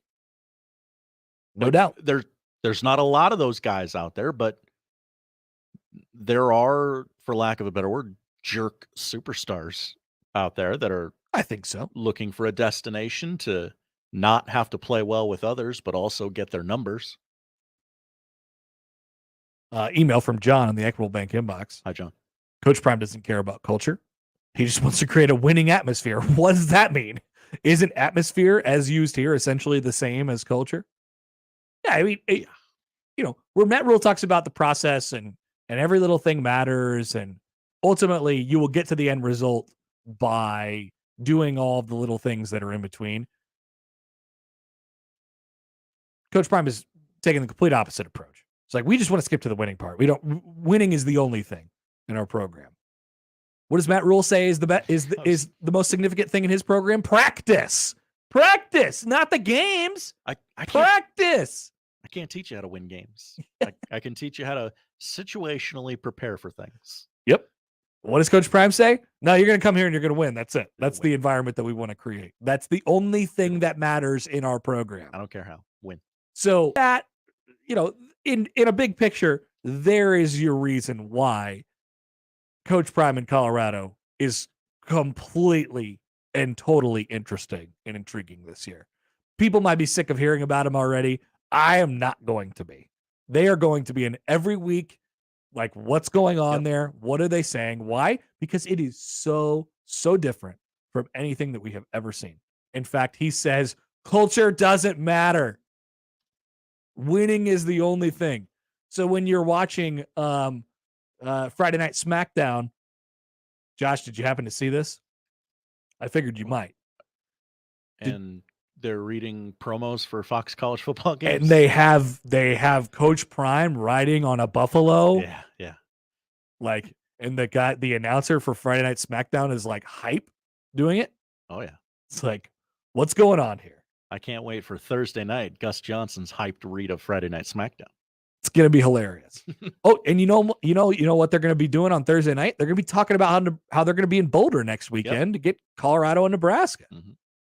They're gonna mention that a few times because it's gonna be a really big TV event where Colorado goes places. Now, if they lose and they get drilled in each of their first two games, then what happens? But probably gets a little quieter. I think like I said, I think it's very possible that he will see what other college football coaches are talking about and he will take it and say, okay, how can I go to my next press conference and say something that is the direct opposite of that? And there might be some value in that for him because he's creating a situation that is so completely unique to the rest of college football and how we know it. But it does neglect the conventional ways to build a college football program and win college football games. But man, I want to see him try. I really want to see him try. Oh, how about this comparison from the 402? Hi, 402. Sounds like Dion is trying to be the Trump of college football. Whoa. Not political. ... Some people will love it. Now we're talking about President T when he was the president, not the things, not anything. Not political. Not political. Okay, we don't have to comment on that. It's an interesting angle, though. I mean, Dion has always been an astute observer of media as no well. doubt. I'm going to say things that I know will get headlines. And look, he's already famous, right? But I'm going to say things that will get attention. I'm going to say things that people want to hear. Man, he loves saying things that people want to hear. And they Louis. I loved hearing that. I thought that was hilarious. I thought that was great. Eric says on the text line, it's like the old saying, if you aren't practicing to win, you are failing to practice. That is the saying, right? I've never heard that saying before. I imagine that Coach Prime has probably never heard that saying before either. Would he admit it? Well, all right, we'll take a quick timeout. I got a quick Pete tweet on the other side. Pete tweet regarding the ACC. We'll jump back into some Husker stuff with Mike Schaefer at the bottom of the hour as well. More to come on the Connor Happer Show on 1620 The Zone. Many people go back to the dealership out of habit or because they think the dealer is the only one who knows how to fix their car. At Omaha Car Care, we offer a better option.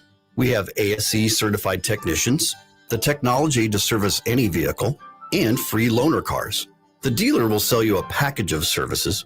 We'll provide the service you want for your car as your trusted partner. I'm Rick Betker, owner of Omaha Car Care, and we'll be along for the ride. The Zone Inbox is brought to you by Equitable Bank. We take banking personally. Email me, Connor Happer, with the Connor Happer Show at Connor, CONNOR, at 1620thezone.com. Send me your love, your hate, and maybe a few hot takes. The Zone Inbox, presented by Equitable Bank. Happy birthday to us. That's right. We're turning 50 this year, and we're celebrating with you. Introducing my new birthday cake streusel, topped with vanilla cake and crunchy streusel, a swirl of white icing, and showered with rainbow sprinkles. Paired with our classic combo, the one that started it all, and your favorite one-topping pizza. Happy birthday feast. Enjoy one today. Godfather's Pizza. Do it. Get ready for the NFL season with incredible offers from FanDuel. It's America's #1 sportsbook. And right now, new customers, you can bet $5 and get $200 in bonus bets guaranteed. Plus, all customers who bet $5 will get $100 off NFL Sunday Ticket from YouTube and YouTube TV. Now is the best time to join FanDuel. The app, it is super easy to use, and you can bet on everything from spreads to player props and more. So visit FanDuel.com/zone, FanDuel.com/zone, and kick off the NFL season with an offer you won't want to miss. It's FanDuel.com/zone, and you're ready for the NFL season. FanDuel, official partner of the NFL. 21 and present, Iowa. First online real money wager. Only $10 first deposit required. Bonus issued is non-withdrawable bonus bets that expire 7 days after receipt. Restrictions apply. See terms at FanDuel.com/sportsbook. Gambling problem? Call 1-800-BETS-OFF. NFL Sunday Ticket offer ends on September 18th. No refunds, terms, and embargoes apply. $100 off NFL Sunday Ticket, not YouTube TV. YouTube TV-based plan required to watch YouTube TV. Redemption requires a Google account and current form of payment. Commercial use excluded. Subscription renews. Cancel anytime. As the world faces the challenges of the ongoing COVID-19 pandemic, Lions recognize that kindness matters now more than ever. And Lions and Leos are finding ways to continue to serve our communities, including ordering food delivery for healthcare workers, holding story time for children online, and providing surgical masks to medical professionals and first responders. Empowering us to do more, Lions Clubs International Foundation has provided nearly $2.5 million in grant funding for COVID-19 relief. And that support continues to grow. For more than 100 years, in times of need, Lions always find a way to help those around them. And after we emerge from this, we will be stronger than ever. Visit lionsclubs.org to learn more. Howdy, Greg Wagner joining you from the Nebraska Game and Parks Commission. Time now for another Nebraska Outdoor Update. Hey, how about some interesting nature facts to get you outdoors? Did you know that Nebraska has more than 70 state parklands, more than 100 species of fish, more than 400 species of birds, and more than 1,500 species of native plants? We do. You need more numbers? Go online to the Game and Parks website, outdoornebraska.gov. Question for you. Planning to be on the water this season? Great. But remember, wear your life jacket. Keep in mind that most people who drown in boating accidents are not wearing theirs. It's like I tell folks all the time, life jackets, they float, you don't on the water, so why wouldn't you be wearing yours? Please think about that and be safe. I'm Greg Wagner with the Nebraska Game and Parks Commission.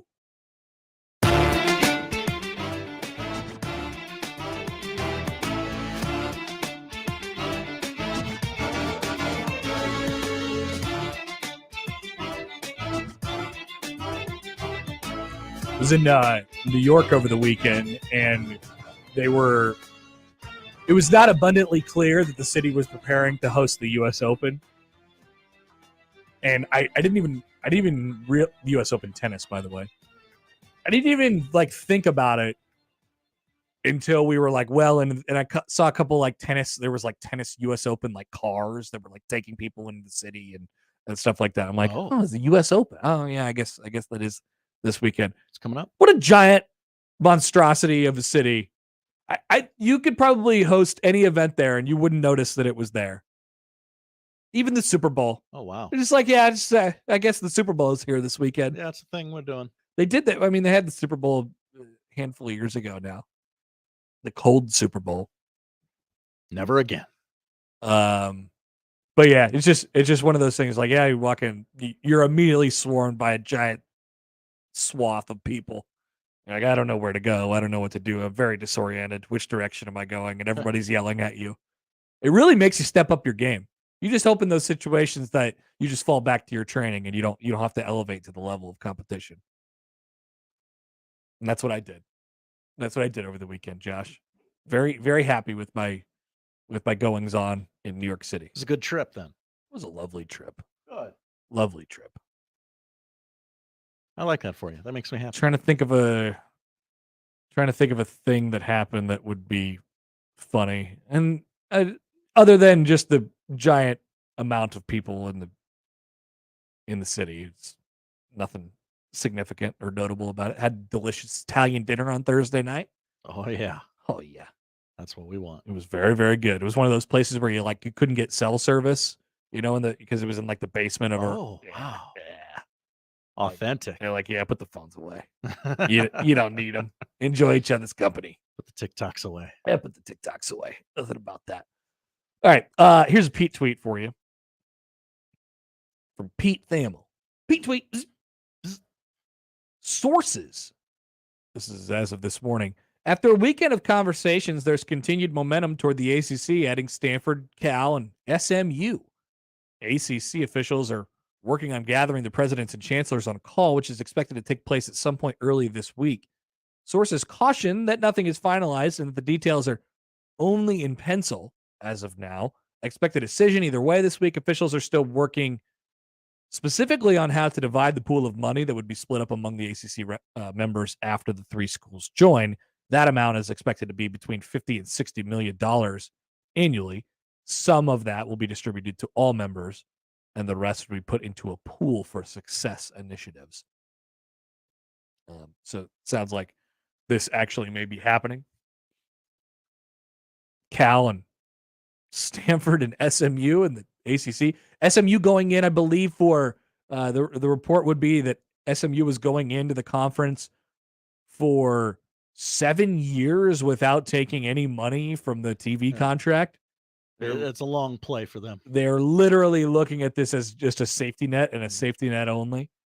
And if you're the ACC at that point, you're like, sure. I mean, what do you mean? Come on in. That's fine, I suppose. Why would we say no to that? Now, I think that behind the scenes, the idea here is that you're adding 3 more teams to prepare for the potential possibility of losing 2 or 3, because there is a clause in the ACC's existing contract with ESPN that if at any point they fall below 15 teams, 15 schools, that the ESPN can then renegotiate, and they can say, yes, you are worth significantly less because you have lost Clemson and Florida State and whoever else, North Carolina or whatever.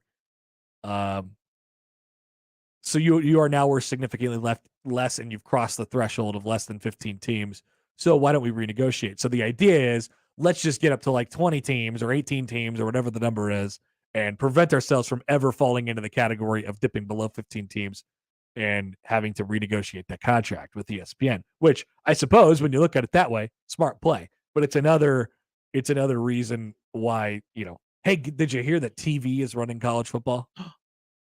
Oh no. Is this true? It continues to be true, Josh. Wow. It continues to be true. What a world.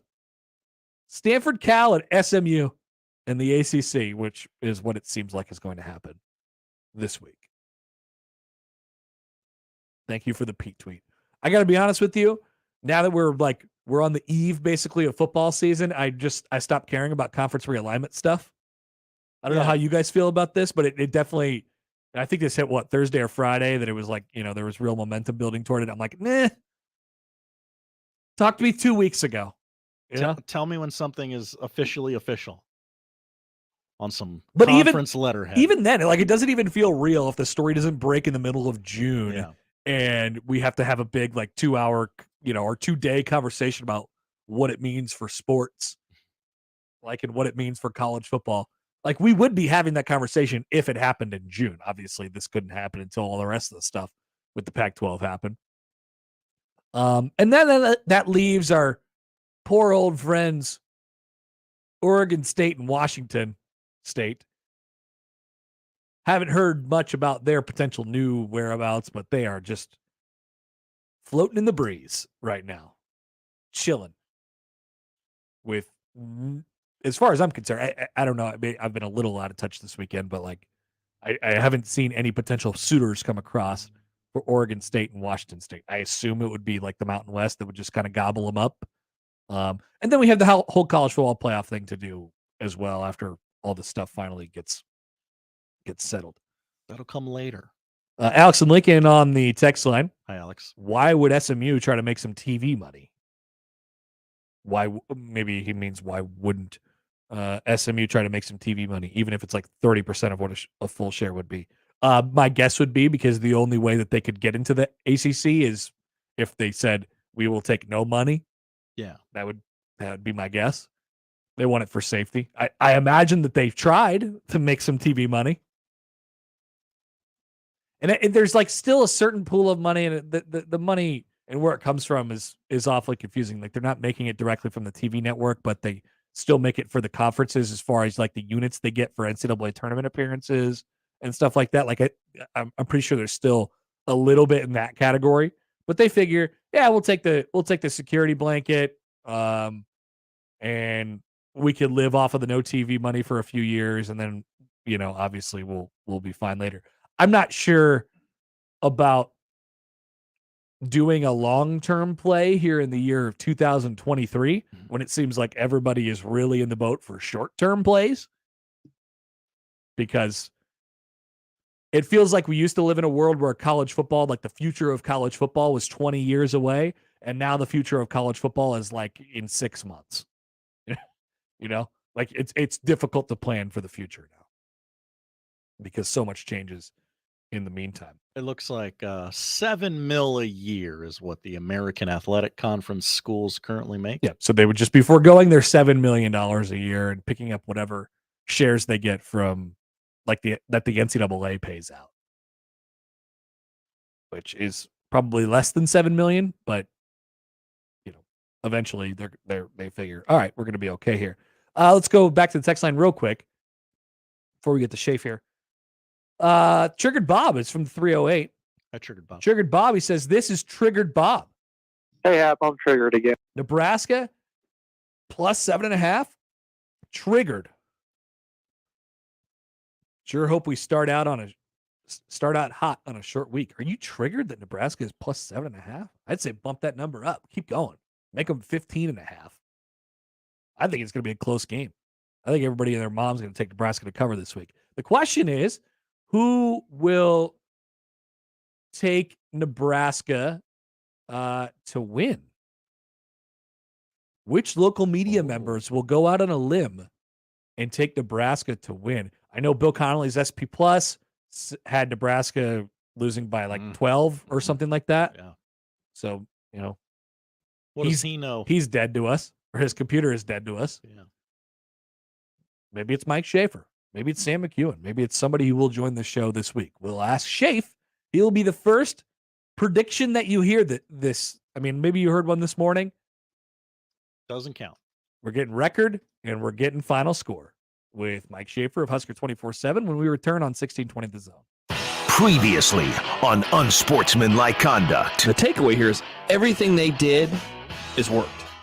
And it's worked to the point that the attendance is up 8%. That is bonkers. So, it's showing itself in every facet of baseball. It's working. Working on the field. It's working in attendance.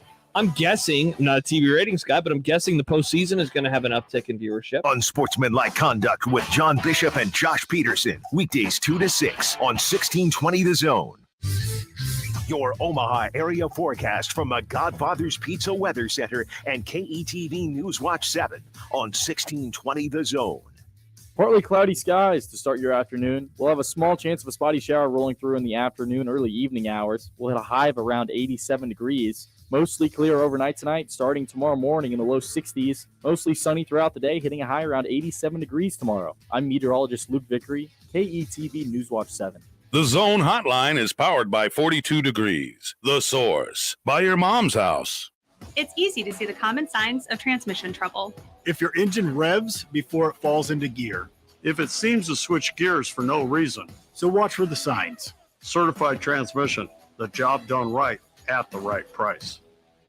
Peerless Energy Systems is Nebraska and Iowa's locally owned and operated authorized solar air compressor distributor. Peerless Energy Systems provides products and solutions for compressed air systems, helping companies in manufacturing, food processing, transportation, auto body repair, car dealers, and more. Driving industry efficiency through service, support, and relationships, let Peerless Energy Systems help you increase efficiency with your compressed air systems today. PeerlessEnergy.com. Did you know that radon is the #1 cause of lung cancer for non-smokers and that our region has some of the highest levels in the country? Radon Defense Midwest can test and fix your home. Visit radonradio.com for an exclusive offer for 1620 The Zone listeners. That's radonradio.com. Hey everyone, Josh Peterson here for my friends at Miracle Hill Golf and Tennis. It will be Labor Day before you know it.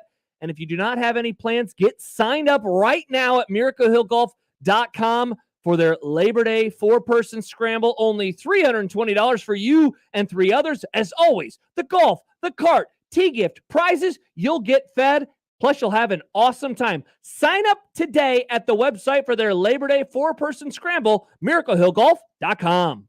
Watching a ball game at Oscar's Pizza and Sports Grill is pretty awesome. Oscar's offers the MLB package, so your team is always on their upgraded audio-video system, and nothing is better than watching the game with a cold frosty one, Oscar's Pizza, or award-winning char-buffed wings. And with daily lunch and dinner specials, it's really a no-brainer. So get ready to watch your favorite team play ball at Oscar's Pizza and Sports Grill, 173rd and West Center Road, and takeout at 162nd and Maple. Nick Handley here for DJ's Dugout. This year just feels different for Nebraska football. There's a renewed sense of excitement for a winning season. And when it comes to watching Nebraska football or your favorite pro teams on game day, DJ's Dugout is truly an Omaha tradition to gather with family and friends. With DJ's huge media walls, great food and service, you can feel the excitement. For watching football, DJ's Dugout rules. Locally and Vietnam veteran-owned, dig in at the Dugout.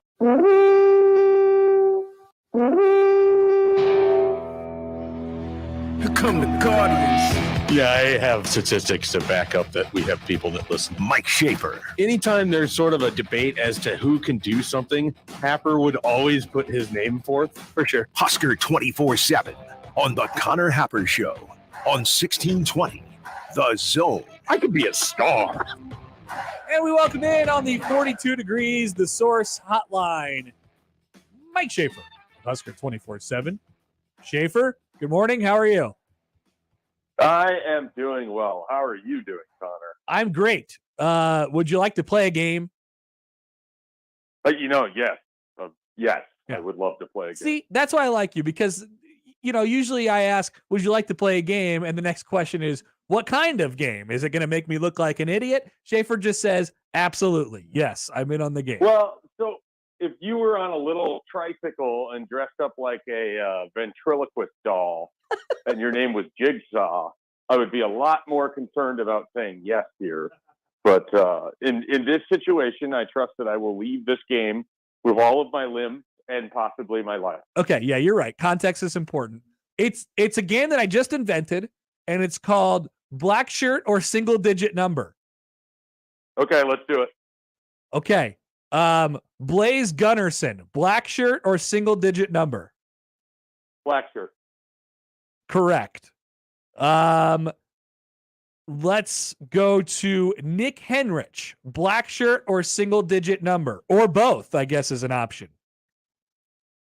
Well, I know he has the single digit number. I don't know anything about the black shirt. I'm going to say he has both. He does not have a black shirt.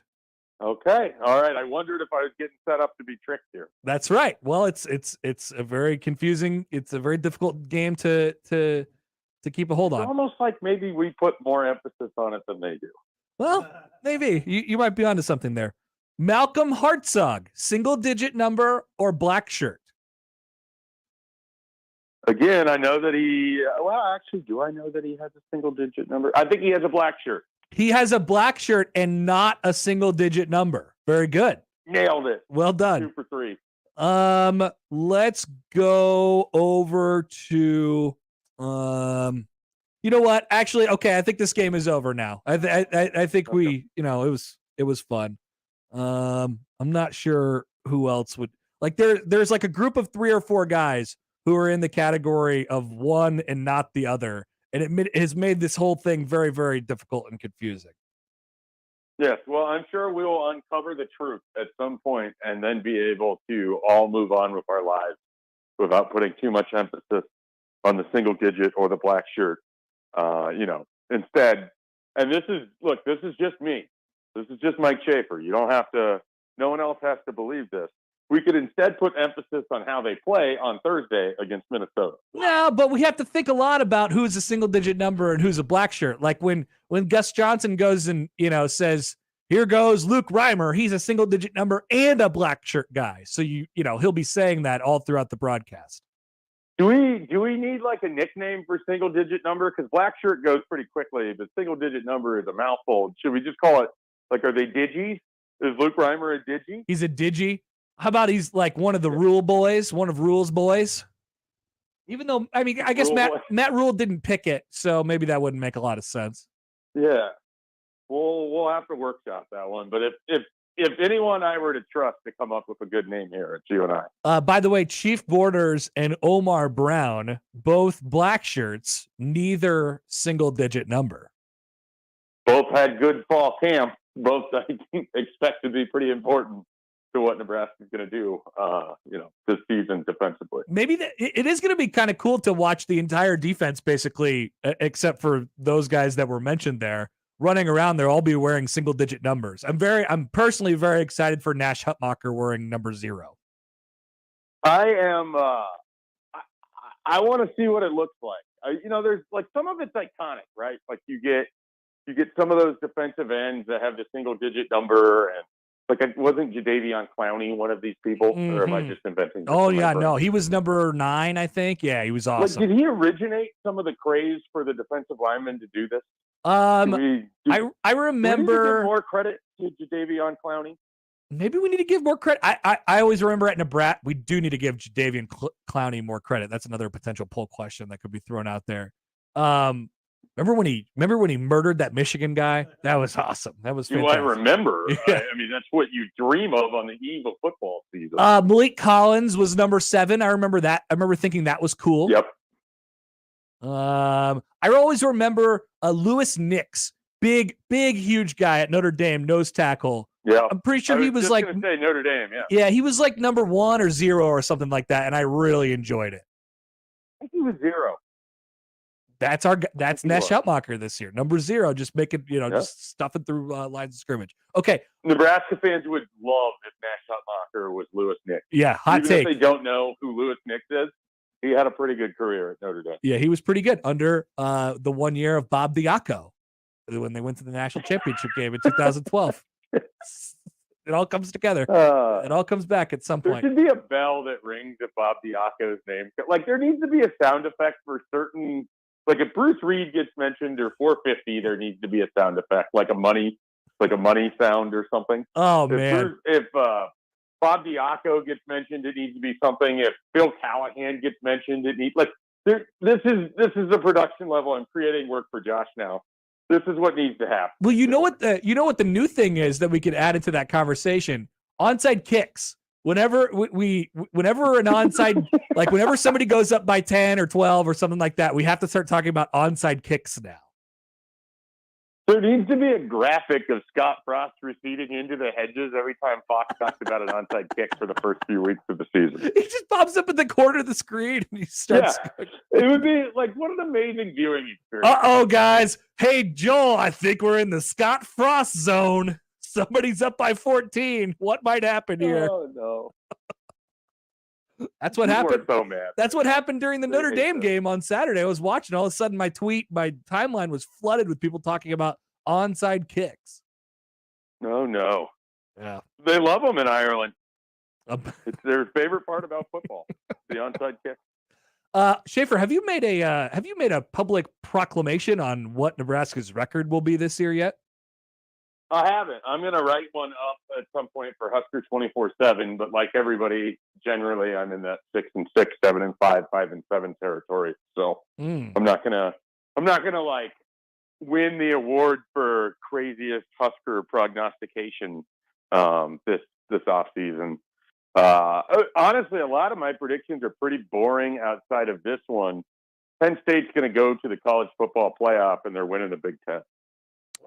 All right. Now, okay. That's my bold. I think the same way. You're high on Penn State every single year. It's like Michael Brunson, tight ends. Sort of but like, it's not even really fair for me to call it bold. I just pretty much like go for Penn State for whatever reason. I like the Zag this year because everybody's high on Michigan, and I think similarly to you, where it's like, okay, it's so obvious who's going to win the East this year, and it's going to be Michigan, and they're going to take the next step to win the national, or go to the national championship game and win it, or whatever it is. And I'm like, yeah, I don't know if I trust that program in that situation. I think it's actually Ohio State personally, but okay, nobody's really thinking about them as much. The thing I do with Ohio State is I'm always like, yeah, they're not going to get another quarterback that's like the last guy. But then the thing that Ohio State does is better than everyone else in the country. Yep. They get a quarterback that's pretty much as good, if not better, than the last guy. Yep. It's really, it's really unbelievable. So I'm just sitting here on August, whatever this is, thinking to myself, this is the year Ohio State goes like 9-3. But quarterback play, they finally, it's a bugaboo for everyone. Even Alabama's taking other people's stuff to try to find a quarterback this year. It's going to finally affect Ohio State, and I'm sure is it going to be Kyle McCord? Yeah, I believe whoever it is. That's the guy. Which, by the way, his Heisman odds are really good, even though they haven't even announced him as the starting quarterback. Does that just mean like Zach Day is the quarterback whisperer, or like what do we do if Kyle McCord is a stud? Is it just basically Lincoln Riley and Zach Day are just better at this than everyone else? Maybe, not close. Maybe, and it's a statement probably about the rest of the Big Ten and the schedule that they have to go through in order to beat the crap out of everybody. But yeah, it probably is something like that. Good to know. Okay, Schaefer, have you done enough poring over the depth chart yet? I looked at it briefly to figure out where some of the oars were to see if there was any names that really shocked me.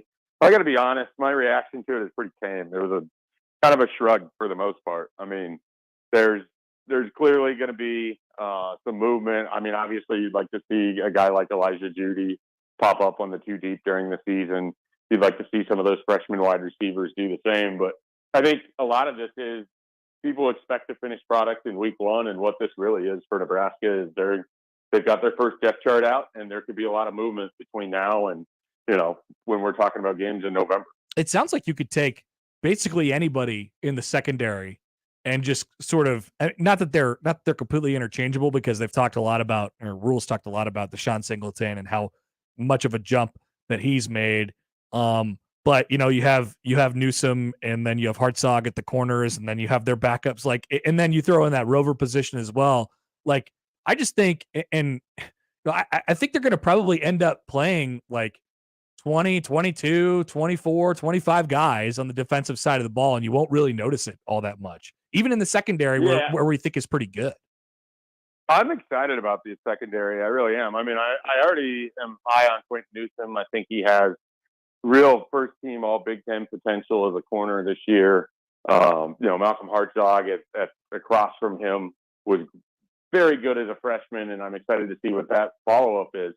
But my enthusiasm for Isaac Gifford for Deshaun Singleton, who I was already kind of pretty intrigued by, and same with Omar Brown, the other one, last year, and it just didn't click for those guys. But having heard from Bill Bush all off season and everything else, it wasn't from a lack of effort. It just, there was some help things in there. And then for a guy like Deshaun Singleton, he kind of needed a year to get accustomed to Power 5 football, and they thought he was going to flourish. Well, here's sort of where it is, and they've got depth on depth back there. Like, it's a really sort of interesting secondary, and that's a huge piece of the 3-3-5. So you can kind of mix and match, and a guy like Gifford can come up in the box and be another linebacker, or you can spring some blitzes from some unique looks. Like, there's a lot of pieces on defense that I think are fun, but particularly in that secondary. And, it goes pretty deep. Like, I think we're going to see some Dwight Boodle and some Sincere Sapuya and, guy like freshmen like that. Corey Collier, I would imagine, is going to play. Mark Buford's on the mend. Like, there's a lot to like about the depth that they have there in the secondary. And then some young guys that, could get some interesting activity too. Offensively, what are you most looking forward to on Friday about seeing this offense for the first time? I assume the answer is simply that, just sort of seeing it and what it is. Sure, there's that, but I'm going to give you a very specific, because I like specific. Oh. This is what I'm most interested to see. The very first time that it's like a 3rd and 2, and everyone is just anticipating Nebraska is going to run the ball. And Minnesota thinks it, Nebraska fans think it, the coaching, like everyone knows this is going to be a run play on 3rd and short. Can that offensive line do it? Can Gabe Irvin square up, get through, fight through, get those yards? Like, I want to see, and I really want to watch, because I think we're going to see quite a bit of this, phone booth football. Like, I think that's what Nebraska, for them to be successful this year, they have to be able to win in those close quarters. They have to be able to execute on 3rd and short. They have to stay on the field. They have to keep eating the clock. And I want to see that on Thursday. Like, that more than almost anything. Like, I'm excited to see Jeff Sims. I'm curious to see Marcus Satterfield's offense after he spent most of fall camp giving us coaching speech. All of that. But very specifically, can this offensive line and can this running game win when it matters? Can they win when everyone knows you're going to run the football? Because that's how they're going to have to win games this year. And if they can do that against Minnesota in week 1, I think that should give people a lot of confidence. Will we see one fullback carry on Thursday? Yeah, I'm sure. I mean, it could even be on the aforementioned 3rd and 2. You just go with a quick hitter to Leaving Trip or to Bonner, or whatever. So that's entirely possible, and I don't think it's out of the realm of question that we see more than one. Who knows? Maybe they just run an homage to the Orange Bowl and have a fullback trap. It's funny. There won't be any like if they do that, it won't be about like showing a little. It won't be like winking to the past. Like I think Rhule appreciates all that stuff. But I always felt like when they would do stuff like that before, in the Frost era, it'd be like a wink to something. It just felt like they were getting like they were thinking way too much about this stuff that they were going to implement in a game that didn't matter. And obviously that I think that probably turned out to be true. But I think if they were to do it, people's response would be like, hey, Rhule really gets it. He knows what the fans want to see. But it totally wouldn't be about that. It would be like, this is how we want to play football. This is how we want to run the ball. It would be because they saw something that they think that they could take advantage of. Right. That would be 100% of what it would be. And here's the other thing. I mean, like, if they run with the fullback, it has nothing to do with, sending a salute to the Macavickas or giving props to Judd Davies and all these other people. It has nothing to do with that. It has to do with this is the style of football that they're going to play. So, it's definitely not going to be an everything old is new again sort of game. But I anticipate that they want to show people, and this is what I mean about that 3rd down and short and where you're going to run the ball. But you need to be able to show to Minnesota and to everybody else in your schedule, if you're going to be this sort of Big Ten power football team, like, talking season's done. You got to go prove it on the field. And if that requires the fullback, then go do it, So it should have nothing to do with, like, oh, Nebraska's running with the fullback again. Yep. It needs to be, oh, Nebraska can utilize this too. Have you debuted a prediction for this specific game yet? Yes, I have one. I'm happy to tell you. I've people have been really surprised when I've said this because I feel like this game's a coin flip. And because of that, like, I think either team can walk out of it. I think it's going to be a 17-14 kind of game. I think if, both teams are going to try to limit possessions, they're going to try to play the clock.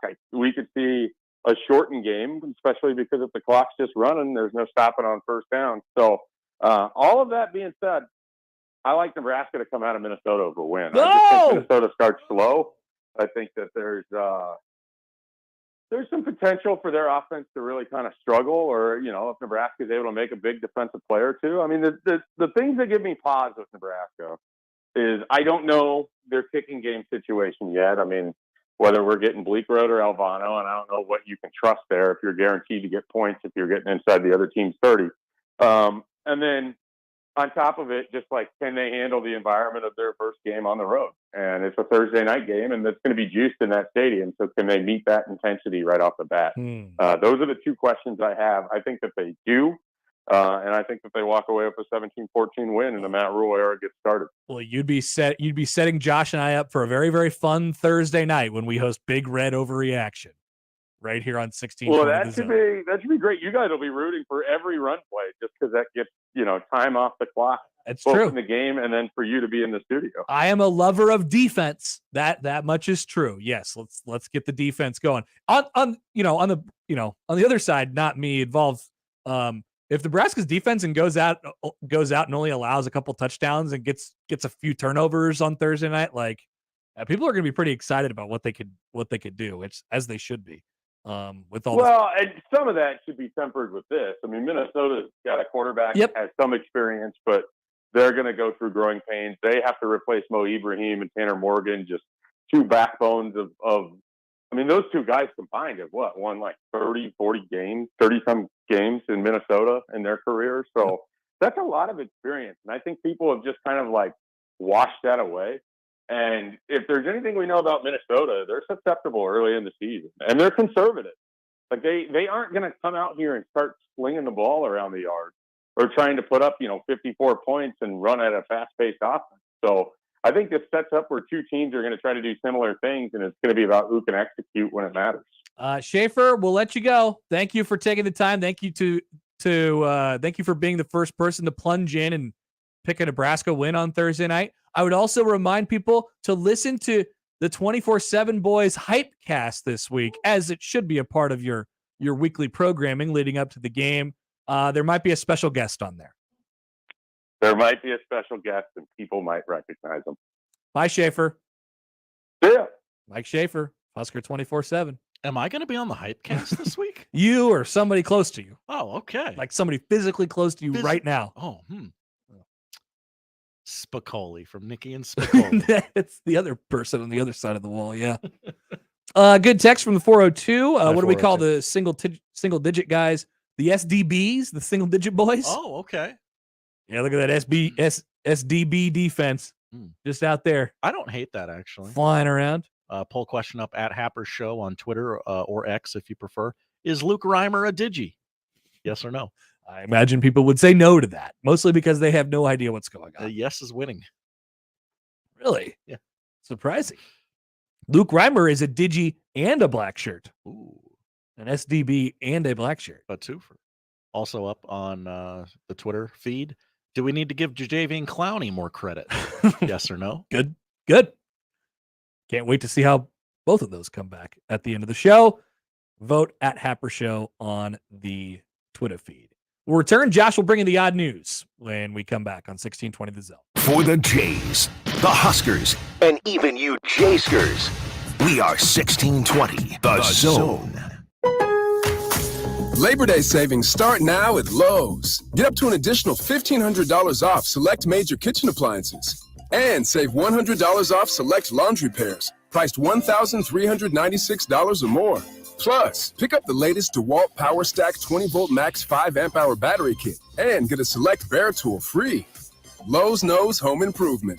Valve through 8/30. Appliance savings vary based on purchase amount. Exclusions apply. See Lowe's.com for details. While supplies last. Hi, this is Kathy Canoyer with Canoyer Garden Center. The beauty of fall is in our greenhouses, featuring a variety of Canoyer-grown fall product that will allow you to create a gorgeous fall container or arrangement. Come join us for our fall open house September 2nd and 3rd and enjoy snacks and refreshments. Whether it's home decor, fall annuals, perennials, or shrubs, we will help you beautify your home. Located between Highway 370 and Cornhusker on 66th Street in Papillion. At Canoyer Garden Center, everybody's got a green thumb. Open daily, 10 to 6. Creighton Sports Update. Creighton Volleyball opens their home schedule this weekend for the Blue Jay Invitational. The Blue Jays face off against Ball State on Friday night at 6 o'clock, followed by LSU at 5 on Saturday night, and we'll cap it off with Northern Iowa Sunday at 2:30. Limited tickets are available online at gocreighton.com/tickets. And that's your Creighton Sports Update. 1620 The Zone proudly supports Creighton Athletics. Some days I cover up because of my moderate to severe plaque psoriasis. Now I'm hitting the road with clearer skin thanks to Skyrizi, Risankizumab Riza, a prescription-only 150 milligram injection for adults who are candidates for systemic or phototherapy. With Skyrizi, 3 out of 4 people achieved 90% clearer skin at 4 months. And Skyrizi is just 4 doses a year after 2 starter doses. Don't use if allergic to Skyrizi. Serious allergic reactions and an increased risk of infections or a lower ability to fight them may occur. Before treatment, your doctor should check for infection and tuberculosis. Tell your doctor if you have an infection or symptoms such as fever, sweats, chills, muscle aches, or cough, or if you plan to or recently received a vaccine. Thanks to Skyrizi, there's nothing on my skin, and that means everything. Ask your doctor today about Skyrizi, the #1 dermatologist-prescribed biologic in psoriasis, and visit skyrizi.com or call 1-866-SKY-RIZI to learn more. We created a simple PDF that gives you everything you need to know about branding, designing, and building a website that increases revenue. Download the website playbook for free at jmonline.com. If you're considering a website project but not sure who to hire, go to jmonline.com and download the free website playbook. It's a guide to a high-performing website. That's jmonline.com. If you're hiring, it can feel like you're trying to find a needle in a haystack. You can hope the right person comes along, or you can just use ZipRecruiter. And now you can try it for free at ziprecruiter.com/radio. In fact, ZipRecruiter has helped a lot of business owners find their needle in a haystack, like Marco, president of operations at Telly Tires and Auto Centers. Because Telly Tires has grown a lot in the last few years, Marco needed to hire everyone from a receptionist to a store manager to a head mechanic. ZipRecruiter helps me find all the right people, even the most difficult jobs to fill. ZipRecruiter helps me keep my business running. Take it from Marco and millions of other businesses who've used ZipRecruiter. ZipRecruiter can help you find the needle in the haystack. See why 4 out of 5 employers who post a job on ZipRecruiter get a quality candidate within the first day. And right now, you can try ZipRecruiter for free. That's right, free at ZipRecruiter.com/radio. That's ZipRecruiter.com/RADIO. ZipRecruiter.com/radio. ZipRecruiter, the smartest way to hire. And now we've reached the point in the show where Josh Odson reads the peculiar, the bizarre, the comical, the odd news with Odd Son. Odd news, Odd Son. See what we did there? The odd news with Oddson. John A. writes in on YouTube. Hi, John A. Why the hell is everyone so positive about this season? Minnesota beat us last year. Let's temper expectations here. Now, to answer the first question, why the hell is everyone so excited? It's very simple, John A. The answer is that it is August 28th. This is just what happens on August 28th. Assuming that you don't play a game before August 28th, which sometimes you do. Sometimes you do. And then you get less excited on August 28th. But if there's not a game until August 31st or after that, or September 2nd or whatever it might be, then you are excited. And you are near the peak of excitement. And you are near the peak of positivity on August 28th. And we are right there this week. That's why. Minnesota did beat Nebraska last year, to John's point. Can't deny that. And with in large part because of the quarterback that you'll see on Thursday, young Ethan Kaliakmanis. I think people's argument there is that Nebraska didn't really have they had a coach, but in a different way that we traditionally think about coaches. It wasn't the fired Scott Frost. It was Mickey Joseph who had taken over, and then he's not here anymore anyway. Last year, I don't know if you guys knew this, kind of a disaster. Oh, really? Yeah. Interesting. Doc says, I'm excited until about after the first quarter. Then I'm going back to let's get the season over with mode. Well, at least you have the first quarter. That'll be a fun quarter of football. Really enjoy that first quarter. Absolutely. Someone also said, is Eric. Hi, Eric. On the text line. Things that we should call the single-digit players, the SDBs, the Digis, or how about from Eric, the onesies or the singlers? The singlers? What Yes. about the singlets? The Kyle Singlers? A lot Kyle of options. Singler Memorial Single Digit. No. A lot of options out there for you. All right, we're going to talk to Martie Cordero in a few minutes. Josh, the odd news. We begin in Idaho, where a superintendent is going viral after, well, he tried to scam somebody out of NFL Sunday Ticket. Oh. There are a number of promotions to get the lowest possible cost for NFL Sunday Ticket from Google and YouTube this year. You can find them all over the internet. One specifically targeted promotion is a much cheaper cost for active post-secondary students.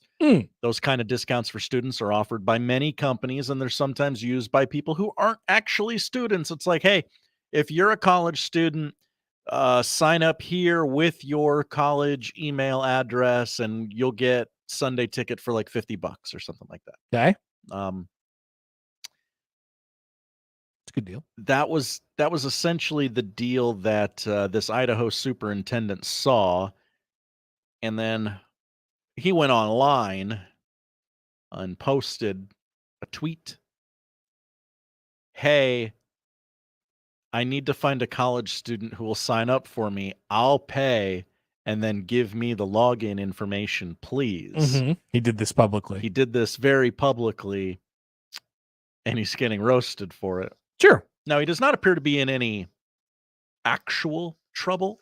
See, when you do this publicly, you always risk the threat of like, hey, come on, man, just buy Sunday Ticket. Yeah. The Idaho Freedom Foundation is where he works as an analyst as well as being a superintendent in Idaho. All of his salaries are public, and the internet has done some sleuthing. And $110,000 a year. So he's just frugal. It's okay. There's nothing wrong with that. He's just frugal. Wants to save a couple bucks. He sees an opportunity. How do you think he got rich? Fair. That's fair. And I mean, you don't stay rich by spending all your money on Sunday Ticket. That's true. You stay rich by spending less money on Sunday Ticket. Warren Buffett does not spend a lot of money. This is true. That's exactly right. He could. He very well could. But he figured, hey, I'd probably be a lot richer if I didn't spend the money. Maybe if I just got a hamburger instead of prime hamburger. rib tonight. You got to be rich to buy those McDonald's hamburgers now, too. Yeah. Sick. What's up with this? Like $4 for a McChicken now? So I went to a McDonald's. I stopped into a McDonald's in New York City. Oh gosh. And I was like, okay, what's the price of McChicken going to be like here? Guess what? Same thing. I was shocked. I was floored. We're paying New York $2.39 for a McChicken. What happened? They're upping it. It's shocking. We stay in the NFL for story number 2. As ladies and gentlemen, our first NFL meme of the season has been made. Oh, that's good. It comes to us courtesy of the Pro Football Hall of Fame Twitter account. At ProFootballHOF. And it reads as follows. This weekend, Boltman visited the Pro Football Hall of Fame. This included a moment to pay his respects in front of the bronze bust of the late Junior Seau. And it is exactly what has been described. The LA Chargers mascot, I almost did it. The LA Chargers mascot, Bolt Man. I mean, he's wearing the old San Diego jersey. Yeah. I love that their mascot is named Bolt Man. And he has a lightning bolt for a head in front of the bust of Junior Seau. Yep. Who is no longer with us. And he's just looking at the bus. Just looking right at it. Yeah. The internet is... He should have been on a knee. No, he should... no. No, he should have been on two knees. No. Sorry. Now Bolt Man has been... Way to go, Bolt Man. Photoshopped into several other events throughout history. The Great New York Fire in 1911. Various family funerals he's been photoshopped into. Good job by the internet. Thank you, Bolt Man, it says. Thank you, Bolt Man. In front of that sign at the Marriott that says, in remembrance of those we lost on 9/11, the hotel will provide complimentary coffee.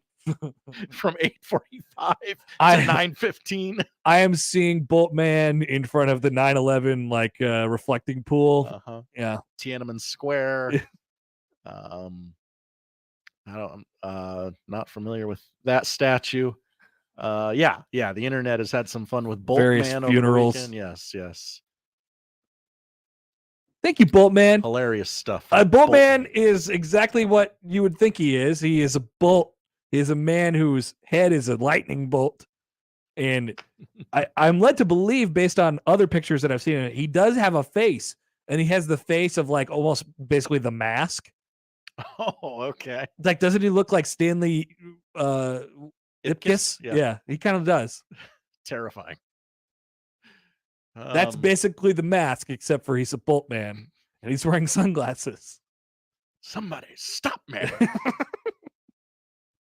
It's a good movie. I would like to go back and watch that movie. Great movie. Yeah. Cameron Very, Diaz. very Jim Carrey. A young Josh Hodson had no idea what to do with Cameron Diaz. Yeah, that was a real shocking revelation. I wasn't ready. Yep. And then on the VHS after the movie, there was a Space Ghost episode where he interviewed all the cast members from The Mask. Really? Yeah. Oh man, that would have been great for me. Yeah. We end the odd news today in Fargo, where former North Dakota Governor Ed Schaefer, no relation to Mike, I don't think so, is learning a lesson about car keys after his vehicle was stolen as he hosted a Fargo radio show over the weekend. Things happen when you host radio shows. Yes. You literally can't go anywhere because you're hosting the radio show. You're stuck in the room. Schaefer was guest hosting KFGO's News and Views program Friday morning when police called the station to ask if he owned a 2020 GMC Yukon. It turns out the SUV had been stolen out of the station's parking lot. The thief drove it to a probation office and surrendered to authorities.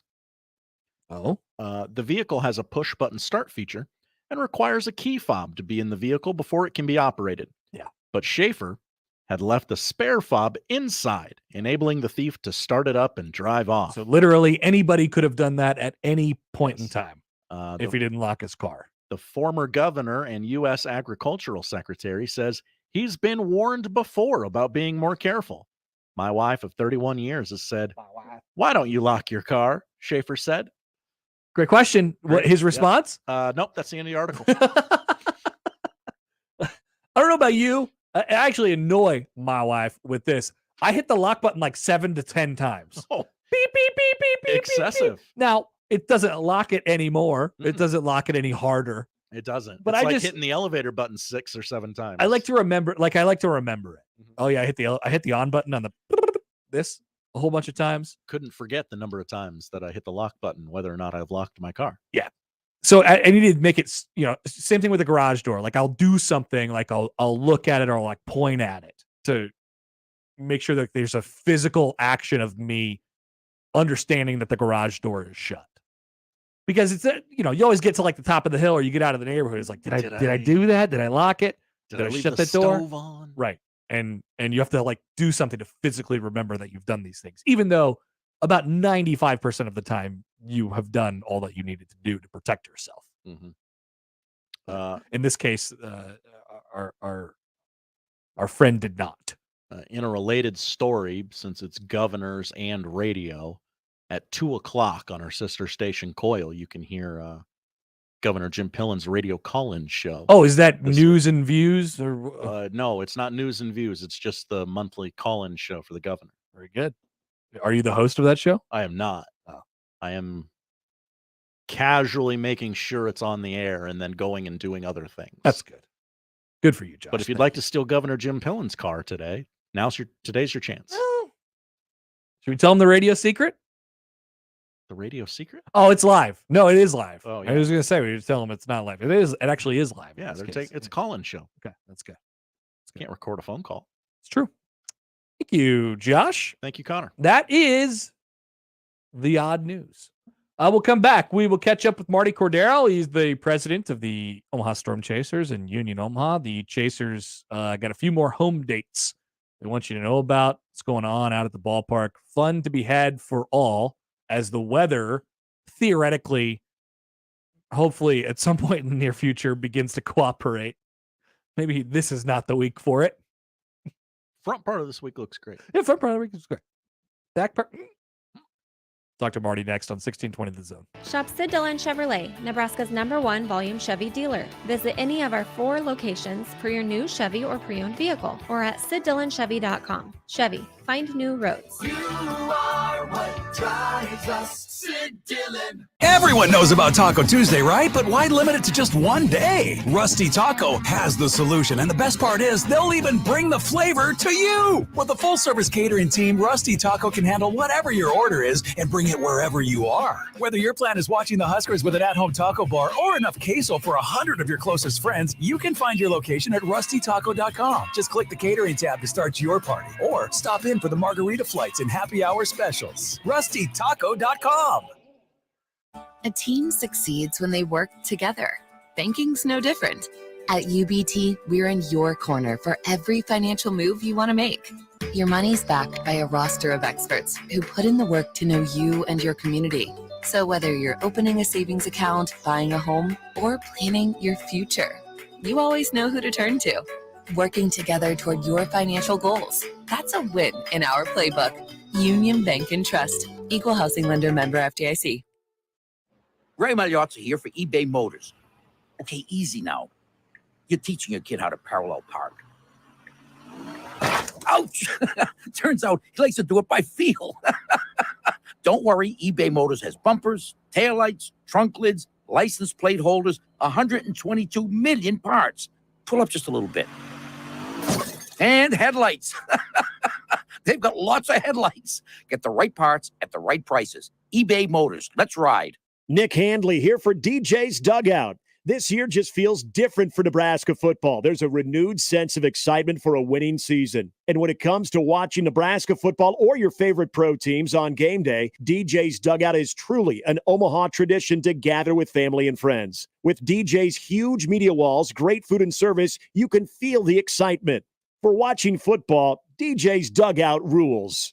Locally and Vietnam veteran-owned, dig in at the Dugout. Prescriptions require an online consultation with a healthcare provider who will determine if appropriate. Restrictions apply. See website for details and important safety information. Subscription required. Price varies based on product and subscription plan. Hey guys, did you know there's a generic form of Viagra that works just the same, but is 95% cheaper? And you can get it online? Just go to 4hims.com/radio. Through Hims, you'll get a free medical consultation, discreet shipping if prescribed, a 100% online process, and trusted generic alternatives to the name brands at up to 95% off. That's right. Get generic for Viagra, the same active ingredient as brand name Viagra, but for 95% less. It's the same medication, still prescribed by a licensed medical provider, but with zero copay, no expensive appointments, and no awkward face-to-face conversations. To start your free online visit, you need to go to this exclusive address, 4hims.com/radio. That's 4hims.com/radio for your free online visit. FORHIMS.com/RADIO. Attention sales professionals. NRG Media is looking for an accomplished business-to-business salesperson who wants to take their success and skills to a new level. Is this you? Our account executives work with local businesses to create marketing plans to help them get more customers. On air, digital, on-site, audio, video, it's all part of what you could sell. A sales career with NRG lets you make a real difference. Get more info and apply online at nrgmedia.com.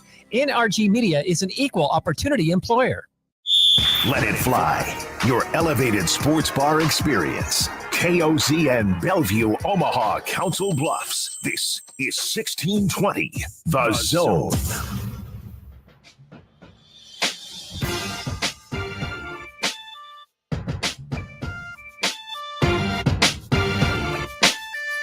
If you find yourself looking at the calendar or looking at your phone and it says August 28th and it will soon say September 1st, and you thought, whoa, what happened? I have done that several times over the weekend. I was like, oh, next week is September. Talk about the end of this week is September. This is ridiculous. I would imagine that would put you in the same boat as Martie Cordero, the president of the Omaha Storm Chasers, as baseball season begins to wind away. President C, how are you? Good afternoon. How are my friends at 1620 today? Very, very good. We still have more baseball to talk about, of course. What do we have? 12 home games? 12 home games left? Is that it? Yeah, 12. We are in the midst of a 12-gamer, our longest homestand of the year. So we're off today, and then we start another 6-gamer tomorrow with Louisville. And just to remind the fine folks, the last time that Louisville was here, or I shouldn't say the last time, but the first time they were here this year, we got to see a pretty good player earlier this season, along with 3 or 4 other top prospects. So, and that very good player hit about a 470-foot home run to dead center, if I remember correctly. He did. Pretty electric. So Reds have pretty stacked farm system, and just as a reminder, on any given night at Warner Park, you don't know which future Major League All-Star you're going to see play. So, yeah, 12 games left, Louisville, and then, we end the season against Indianapolis, the 11th through the 12th through the 17th. So there is still baseball left. And on the soccer side, Union's won a franchise league record, 6 games in a row, 1 point out of first in the table, and we play the said first-place team, North Carolina, on Wednesday, September 6th, which will arguably be the biggest regular season match in young franchise history. That's next Wednesday. So a lot of sports, a lot of pro sports excitement happening at Warner. Hey, I want to talk about Union a little bit as well, but I got a couple baseball things for you. So take us behind of what a 12-game, 2-week homestand is like, just for you guys. I mean, I only, I'm there some of the time, and I find the end of a 6-day every night baseball game week to be a little bit hectic and a little bit exhausted by the end of it. But your staff does such a great job of always, staying on top of things. So now you have to do it. In this case, you're going on your 2nd week in a row now of being home every day except Monday. How are things right now? Well, you become good actors, and I would offer that you go back to July the 14th when that 3-game series started. Well, actually, it was a 9-game homestand. From that point until the Sunday before Labor Day, that's a tough stretch of games. You're looking at 27 games, and it's about 6 weeks. So that's a lot of games. And I would tell you, I don't have to wear the hours like the rest of the staff does. My schedule's a little more flexible, and I commend all of them, especially led, by our VP GM, Lori Schlender. She's doing a great job. But, to answer your question, we're good actors. You're able to put a smile on your face. And I would suggest to you that the weather that we had Saturday and Sunday does help energize. The problem with this homestand is it started during that heat wave, and that's what really made it so challenging, because school's in, so your attendance is going to be during the week a little bit lower, and then you throw the heat on top of it. So that was really the struggle, because as because you're a part of our show, we try to put the same show on Tuesday versus Friday versus Sunday versus 2,500 people, being here in the park, or 6,500 people here. And it's hard when it's 114 heat index. I really want to commend our staff this past week for what they did. And, it's the dog days. The dog days are called that for a reason. And, it's been a good season. It's been a good season on the field related to sending players to the Royals, to the big leagues, and getting them ready. Maybe not in the win-loss column. And it's been a really good season off the field as well. New promotions, increased attendance, and a lot of other metrics that we judge. There's been a lot of positivity as far as the reception of the pitch clock at the major league level and in the enforcement of the pitch clock.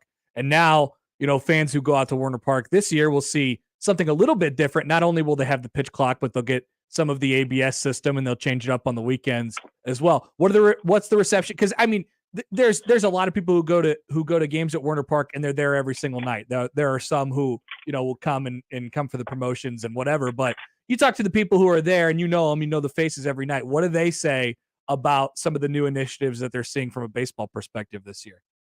Man, I tell you, Friday, Saturday, Sunday, I visited with, I don't know, we'll call it 36 different fans. And I'm not even asking people, but they are offering. I can't believe they would change the base. I hate the bases. What Ricky Henderson did with the old bases in the old days, that's going to be changed. And, how do you equate, records, stolen base records? I guess it's no different from dead ball versus live ball era versus home runs versus steroid era. But I heard that. Not the same, example about Ricky, but I heard two different people complain about the larger bases. I don't really mind the larger bases. I think there are some bigger issues. As far as the ABS system, the automated balls and strikes, I think it's probably 50-50. I think some people think that it's interesting that, there are challenges. And yesterday there were a number of successful challenges on the Storm Chaser side. And I believe that St. Paul ran out of their challenges very quickly. Yeah. And, so it's game by game. But above all, one thing I am hearing pretty consistently from fans is the game seems almost too fast. And you've heard me say, I'm with you. Rushed. Rushed is what there's a difference. I've used.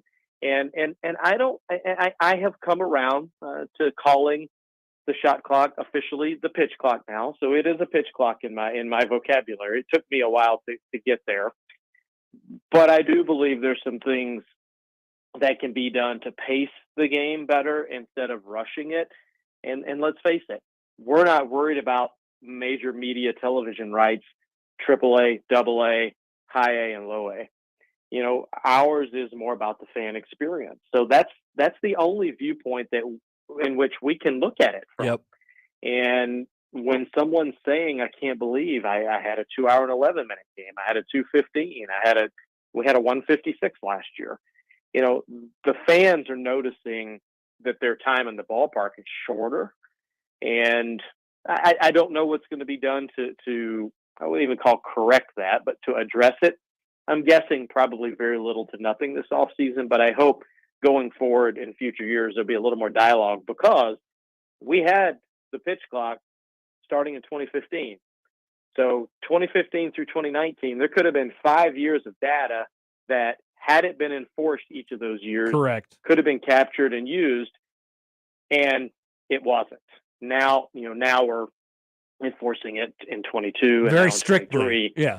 Yes, very, very strictly. And in the past, we would be lucky if there were, 5 or 6 enforcements over an entire season. So, I don't know. That would be the one thing for me as an operator at the minor league level, not the major league level, two different things that I think should be addressed. Martie Cordero is with us. He's the president of the Omaha Storm Chasers in Union, Omaha. 12 more home dates for baseball this year for the Chasers, including 6 this week and then 6 in a couple weeks. Let's talk about Union a little bit. It feels to me as that they have really hit sort of a stride. Obviously, they have a successful team. It's a successful team that you're operating. That helps significantly. But it just seems to me that there's a real that the fan base is growing and the town is sort of taking a hold on it, and they have like things that you can expect, and more people are starting to show up. Like, how have you seen this grow now over the last couple of years? Yeah, I mean, look, the casual soccer fan is starting to take attention, take note, and it was primarily soccer fan, if you will. But after 4 years now, the club is here. The club continues to have some incremental growth each year. But on the field, you can't question the success in any way. Year one, abbreviated season, make the finals. Obviously, COVID canceled that, so we finished second. Second year, wire to wire, regular season champs, playoff champs. Last year, U.S. Open Cup darlings, Final Eight, and we made the playoffs, but the late season injuries and scoring drought, dropped us, down in the table, but we made the playoffs, didn't win a playoff match. And then, of course, Coach Mims decided to not return, for this season. So we had to go out and find a new coach. And Dominic Casiato came to us with a great pedigree as a player, as a coach. He came from El Paso, which is USL Championship, the level above us. And we just felt that Dom, from a personality perspective, from a community cooperation, from an organizational cooperation perspective, he was the right leader at the time. And all during the first parts of the season, when we had 7 draws, when we had a number of frustrating losses, it almost appeared as that the end of 22 continued at the beginning of 23. But, more than 50% of our players were new, Connor, and we knew that we had, the right individual, and we backed him. As much pressure as he puts on himself, it was important for us to continue, to disengage that pressure and just remind Coach Dom that it's a new system, new players, and boy, as it paid off. Six wins in a row. I believe it's 10 out of 12 overall. We've shot from 12th of 13 up to second in the table, and we're just really, really excited about the match, 7 p.m. on Wednesday the 6th. If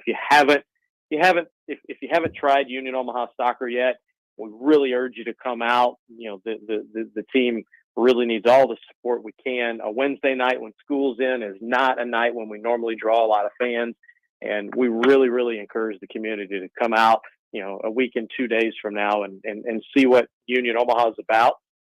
And we control our destiny.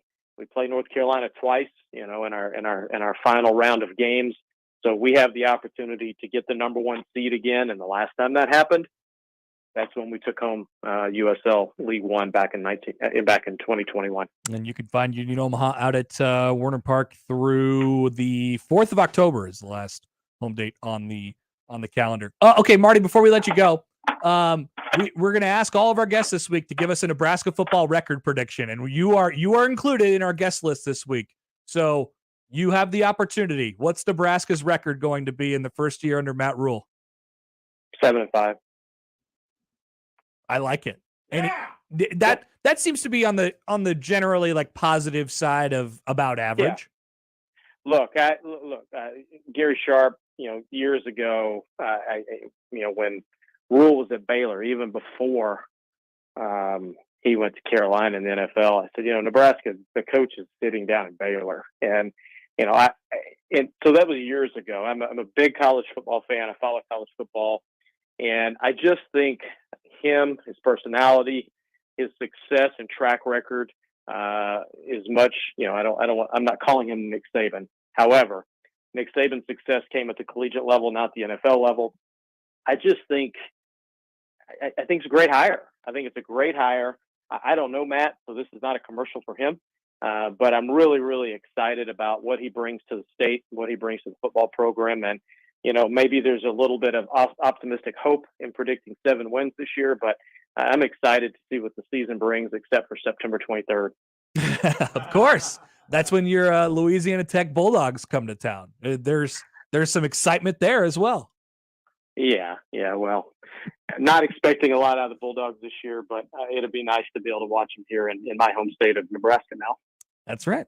Marty, great to talk as always. Can't wait to see you at the park over the next month or so before we finish that thing out. Yep, absolutely. Thanks for all you guys do for local sports, state sports, and for all the fans out there. As we complete our 54, 55 seasons. It's been a long run for baseball. We really appreciate the support we continue to get, and come see us. 12 more games, and the weather's shifting a little bit. It's starting to become fall, and we're excited about the next 12 games. Thanks, Marty. See you later. All right, stay calm. Martie Cordero of the Omaha Storm Chasers, Union Omaha. The Chasers return home tomorrow at 6:35 against Louisville, and are at home at 6:35 all week, with the exception of Sunday. Little 2:05 Bark in the Park, if you're interested. Connor famously loves Bark in the Park. I love dogs. I don't know if I love the barking part. I think that's fair. But I love dogs, as many people have noted before. Yeah, hey, they're in the middle of a 2-week home stretch, and I know from being there on Sundays after being there all week, it's like, okay, we're ready. It's time. Now you got to find a way to refresh and to have the day off on, quote unquote, day off on Monday, get ready for the entire week, basically put it all back together. So go on out to the ballpark, 12 home games left, 6 this week, and then 6 starting on the 12th through the 17th. And then Union Omaha's competitive. Yeah. So they've won, they've won like 6 in a row, right? I just think they've really found themselves a niche. Like it's just, it's a little bit of a different thing. And I think it's a really good fit for out there. Also, Trey Mancini's on that Louisville roster. That's right. That just happened. Yeah. A little minor league deal for Trey Mancini. Okay. Might see Trey Mancini this week. You will see Trey Mancini this week at Warner Park. All right. We'll take a quick break. Hey, let's do it. I got it. I asked Marty. I asked Schaefer. Record predictions. I have mine. This is it, people. This is what we train for. A culmination of an offseason. All results in one single number. How many football games will Nebraska win in year 1 under Matt Rhule, as predicted by me? Next on 1620 The Zone. Previously on The Crossover. I'm in for maximum stupid because it appears as if the people that run college athletics are also into maximum stupid. That's just the Pac-12 commissioner. That guy screwed this whole thing. Yeah, he's an idiot. He's a huge idiot. Both of the guys were idiots, Larry Scott and now Kliavkoff. It's amazing how he's worse than Larry Scott. Yeah, how he just let these teams all right, see you later. Mornings with Sharp and Hanley. The Connor Happer Show. Unsportsmanlike conduct. 6A to 6P. 1620. The Zone. Your Omaha area forecast from the Godfather's Pizza Weather Center and KETV News Watch 7 on 1620 The Zone. Partly cloudy skies to start your afternoon. We'll have a small chance of a spotty shower rolling through in the afternoon, early evening hours. We'll hit a high of around 87 degrees. Mostly clear overnight tonight, starting tomorrow morning in the low 60s. Mostly sunny throughout the day, hitting a high around 87 degrees tomorrow. I'm meteorologist Luke Vickery, KETV Newswatch 7. The Connor Happer Show returns in minutes on 1620 The Zone. Cater this Labor Day with barbecue from the Rib Shack Smokehouse for 108th and Q. Rock your home's exterior with J-Tech Construction's heavy metal promotion. The official exterior experts of Nebraska Athletics is offering 10% off all metal products. Seamless siding, standing seam roofing, and top-notch gutter systems. Elevate style, protection, and durability with this limited time deal. Don't wait. Dial 402-261-3682 or visit their website, yourexteriorexperts.com, the official exterior experts of Nebraska Athletics. J-Tech Construction, 402-261-3682. Happy birthday to us. That's right. We're turning 50 this year, and we're celebrating with you.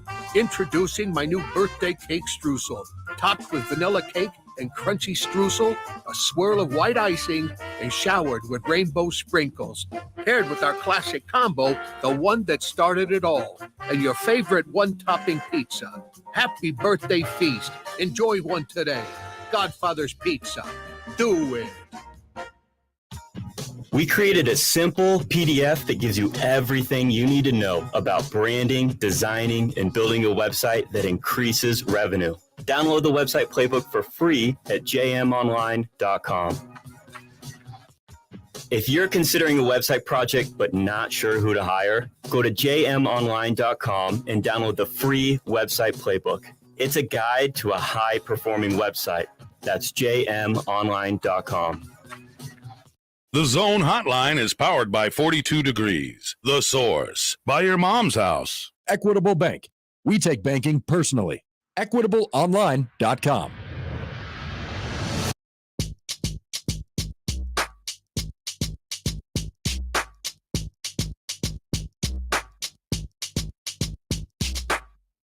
As you may know, or you may have heard, Volleyball Day in Nebraska is Wednesday, or as Matt Rhule likes to call it, Volleyball Day in America. Hell yeah. Well, there was pictures this morning of the volleyball court, the hard court being put down, or the TerraFlex, or whatever the hell they call it. Moving it over from the Devaney Center to its next location, which in this case happens to be Memorial Stadium. They've put down the white panels. They have to protect the field or whatever, and so that everything sort of sticks. And as of just a moment ago, the volleyball account for Nebraska has tweeted out a picture of the volleyball floating on a court that is placed on a football stadium. It's a football stadium, Connor. So it looks to be right, and it's funny with the goalposts in the background. It looks, and I don't know, I think this was the original setup, although I thought the original setup had the court oriented east to west. Am I wrong about that? I don't know. Somebody go find the original blueprints that they put out. But this court, this is the only court, is oriented north to south and really, really up against basically the north end zone line. What it looks like it looks like the back line is basically up against the back line of the end zone of the north end zone, which I thought that was going to be different for some reason, or I thought it was going to be in an end zone, and then they said, "Whoa, we're selling a ton of tickets. Let's move it to the 50-yard line or whatever." Right, but it's not there. I guess it's difficult to tell how far it extends out. But we'll see a big aerial shot of it later on and see what it looks like. But I imagine before we're off the air, yeah, someone will have that. It's cool, man. That's gonna be really cool. Now I will also note that we've been watching the weather pretty constantly now. I don't know if you guys have heard about this. It's been quite uncomfortable here in Nebraska for the last about, week or so. Oh, with the exception of the last, I guess it was okay over the weekend from what I heard. I don't know. I wasn't here. I wasn't here either. I thought Josh Hodson for mayor. I live here. What happened? I'm allowed to travel. I guess on business. I guess not for love. We're looking at 87. Well, this is Omaha. Let's shift over to Lincoln. Yeah. A little warmer in Lincoln down south. It always tends to be a little warmer in Lincoln. 85 today. Toasty 87 Tuesday. And then settling in at a nice, comfortable 85 degrees for the high on Wednesday. And usually during days like this, we reach our high in the neighborhood of 3 o'clock, somewhere around there, 3, 4 o'clock. Yeah, right around there. Should be cooling off reasonably for a first serve between Nebraska and Omaha at 7 o'clock. Now, no guarantees for UNK and Wayne State. Yeah, that one might be a scorcher. 90,000 might have to sweat their way through that one. I don't know if there would be 90,000 for it. And then I still assume, I haven't heard anything about this concert. Scotty McCreery. What more do you need to Scotty know? McCreery's happening after that, but I have That's heard your friend. No details on this. But the court is down in Memorial Stadium. A nice little detour off of our first game week. Okay, speaking of it, Martie Cordero says 7-5.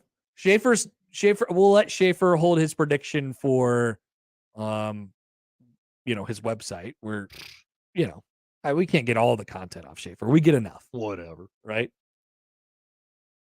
So he said, I think I'm somewhere in the 5-7, 6-6, 7-5 range. I'll read the Schaefer tea leaves. Yeah, read the Schaefer leaves a little bit. I'm going to guess 7-5 for him as well. Oh, wow. Maybe 6-6. I think he's relatively positive about this. So I had kind of been sitting on a number all summer, trying to sort of avoid the emotion of the month. And in the end, it wasn't the emotion of the month or the Kool-Aid of August that got me, Josh. Okay. But I did go up a win. I did go up. Yeah, I went up. I went up from where I kind of thought all summer. And I do think this feels like a 500 type of team, a team that's going to be in a lot of close games. And I'm sort of thinking about it a little bit more. And by the way, this isn't rocket science. It's not like, it's not very difficult to pick a win total for a team this year. I'm going to do it with everybody else in the Big Ten tomorrow, so we'll get there. But I sort of, I parsed through their schedule, and now we have a pretty good grasp on what they're going to be and maybe a degree of how well they'll do it. It was difficult for me to find 6 losses. And I think that is more of a commentary on the schedule than it is about anything else. And I know people will say, Happer, come on, they've lost to everybody. And they have. And there's a few that certainly could go the other way. But I do think Nebraska is going to beat Northern Illinois. I think they're going to beat Louisiana Tech. I think they're going to beat Northwestern. And I'm pretty damn sure they're going to beat Colorado. That's 4. Yep. That's 4 right off the bat. And then you have these other games like in Illinois, maybe you could throw in there. I think Minnesota you could potentially throw in there. Michigan State, Purdue, Maryland, where you're like, yeah, I might be leaning one way or the other, but it's kind of in that 40-60, I'm not sure, range. And then there's Michigan, maybe Illinois is there, maybe Minnesota's there, Wisconsin and Iowa. And you're like, maybe not, but maybe. On the other hand, Nebraska beat Iowa. People forget that. People do forget and need to be reminded constantly. So, I went through this and I tried to pick them to go 6-6. I tried because I really wanted it to fit what I've thought all off season. And I couldn't. So I think Nebraska's going 7-5 this year. Wow. I think they're winning 7 games the regular season. And it will be a very positive reflection on the coaching staff for winning a few of those close games, for not imploding. But it is also a significant commentary on the state of the Big Ten West at the moment, where we're really not sure what to think about anybody. Even Minnesota, who is not undergoing a coaching change, is undergoing a quarterback change and is undergoing an offensive coordinator change yet again. They're maybe one of the more stable units. Iowa is my favorite and will be my pick to win the Big Ten West. And spoiler alert. Nebraska beat them last year. So nothing's off the table. In fact, if they start 4-0, Josh, all bets are off. All bets are off. That's all of the bets. All of the bets. All of the bets. Nebraska goes 7-5 with wins at Colorado, Northern Illinois, Louisiana Tech, Northwestern, Purdue, Michigan State, and Maryland. Nebraska, according to how I think this is going to go, will not have 1, but 2 winning streaks of 3 or more this season. 2 separate winning streaks of 3 or more. One of them, if it goes how I think it's going to go, is going to be a 4-game winning streak. Josh? Whoa. What would we do with ourselves? It would be very weird. And at that point, you would have your 7 wins going into the last 2. 7-3. And I mean, what's not on the table if you're 7-3? If you've beaten Northwestern, Purdue, Michigan State, and Maryland in a row, you've won all of them. Wisconsin and Iowa are right out in front of you. You might be ranked at 7-3. Sure. I think, amazingly, that's on the table this year for Nebraska football. I don't want it to be. Don't get me wrong. I want it to be, but I don't want it to be because I don't think it's a really good reflection on how far Nebraska still needs to go as a program to do what they want to do. But at the same time, I just it's hard for me to. I mean, Purdue, we've talked about them a whole lot, and they're going to probably be in some pretty tough shape, I think, by the time they get Nebraska on their schedule. Michigan State, I'm not a buyer. Northwestern's automatic. Maryland's a home game. So if they could survive this early portion before the bye week, that could include as many as 3 or 4 losses. Hopefully not 4. Mm-hmm. That could include as many as 3 losses. Then, you're going to really put yourself in position in October, late October and early November to make a run at something. All of a sudden, you're going to find yourself waking up on Sunday, November 12th, and you're like, whoa, what's going on here? What do we just need a couple things to fall our way and to take care of business to win the West? And the answer is yes, I think. But that would mean accomplishing the monumental task of beating Wisconsin and Iowa in back-to-back weeks on short rest, which I don't like their chances to do this year. But 7-5 is my pick, Josh. I'm officially a 7-5 guy.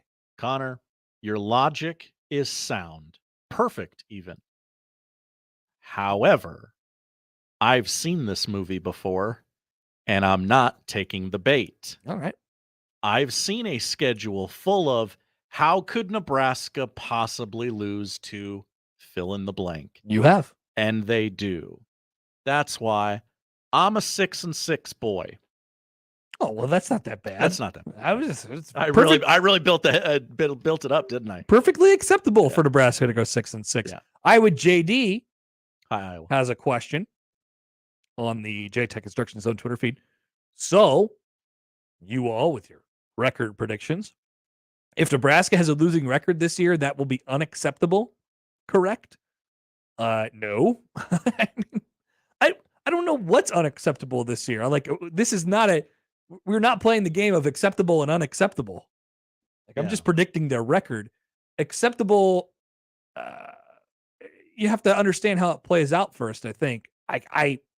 It's hard for me to imagine a world where they I don't know. I think we'll be ultimately pretty encouraged by this season.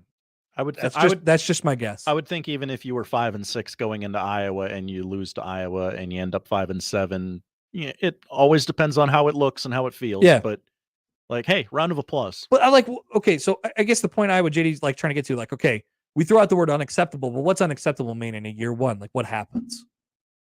Nothing happens. You don't fire your coach. You don't do a whole lot different things. You're humbled by some things. This isn't 9 wins from Bo Pelini is unacceptable. I just think it's the first year of a coach. None of us really know what's going to happen, even though we're kind of dialed into a certain win amount or win total. But I don't know. I don't know what would be deemed as unacceptable until I saw it. If they started making, if they, turn the ball over 100 times and made a whole bunch of boneheaded plays and look a very, very similar way to what they have the last 3 years, that would be unacceptable. That would be a sign that this coach wasn't a whole lot different from the last coach, even though we sounded a whole lot different from the last coach. You just want a team that's not going to shoot themselves in the foot this year. Yeah. I don't know that there's a ton of talent on the offensive side of the ball. I'm pretty sure they're not going to have the horses to blow a lot of teams out. Yeah. Especially in the Big Ten. Going to be in some close ones. They're looking for 24-21 games here. Going to be in some close ones. All right.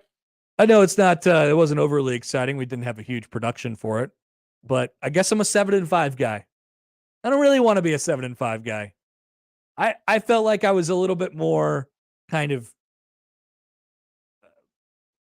guarded this offseason. I love what's being said. I love what's being talked about, and I think it will absolutely pay dividends in the years to come.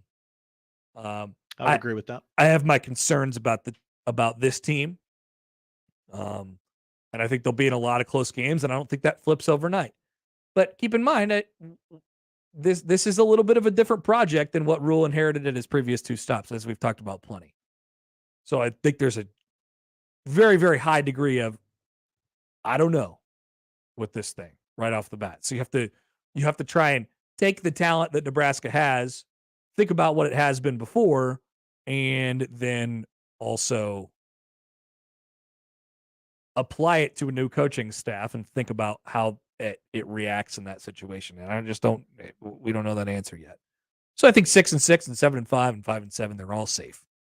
They're all pretty safe. I'm waiting for someone to say more. Or less. If you think it's 4, tell me why. Who's a 4-win boy? Yeah, if you're a 4-win guy, tell me why. If you're an 8-win guy, please tell me why. I'm willing to listen. I won't yell at you either way. I want to hear the argument. There will be no yelling. No yelling. It's very nice. Very nice show. All right. Thoughts on that if you have them. We will take them at Happer Show on the JTech Construction Zone Twitter feed. Let's see here. A little bit of news-ish type of things. Not a Pete tweet, but a Ross Dellinger tweet. Basically more of the same from the ACC.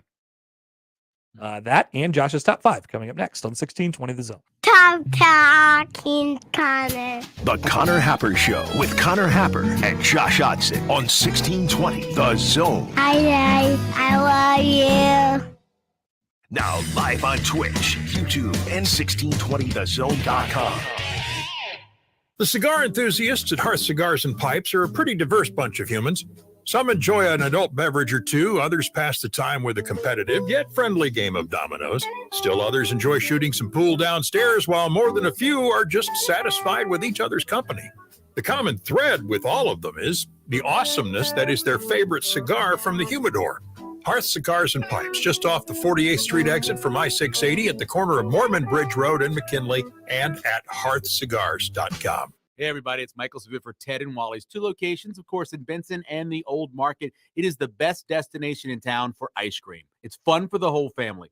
You're having a birthday, you're having some special event, you want to bring ice cream, especially during the summer, because you know what? It's hot and ice cream cools you off. If you're thinking nostalgia, remembering back to those good old summers when you were growing up, you remember ice cream in your life, and you probably remember going to Ted and Wally's. 2 locations in Benson and the Old Market. Check them out today and tell them Severe sent you. A team succeeds when they work together. Banking's no different. At UBT, we're in your corner for every financial move you want to make. Your money's backed by a roster of experts who put in the work to know you and your community. So whether you're opening a savings account, buying a home, or planning your future, you always know who to turn to. Working together toward your financial goals. That's a win in our playbook. Union Bank and Trust. Equal housing lender, member FDIC. I've been driving trucks for a long time. Safety is my #1 priority. I know that my truck has huge blind spots. That's why I remember to check my mirrors often for smaller vehicles. Everyone can help keep our roads safe. Next time you're behind the wheel, try to avoid lingering in those blind spots. It can be dangerous. Let's all plan to share the road safely. Learn how at www.sharetheroadsafely.gov. Howdy, Greg Wagner joining you from the Nebraska Game and Parks Commission. Time now for another Nebraska Outdoor Update. Hey, how about some interesting nature facts to get you outdoors? Did you know that Nebraska has more than 70 state parklands, more than 100 species of fish, more than 400 species of birds, and more than 1,500 species of native plants? We do. You need more numbers? Go online to the Game and Parks website, outdoornebraska.gov. Question for you. Planning to be on the water this season? Great. But remember, wear your life jacket. Keep in mind that most people who drown in boating accidents are not wearing theirs. It's like I tell folks all the time, life jackets, they float, you don't on the water, so why wouldn't you be wearing yours? Please think about that and be safe. I'm Greg Wagner with the Nebraska Game and Parks Commission. Prescriptions require an online consultation with a healthcare provider who will determine if appropriate. Restrictions apply. See website for details and important safety information. Subscription required. Price varies based on product and subscription plan.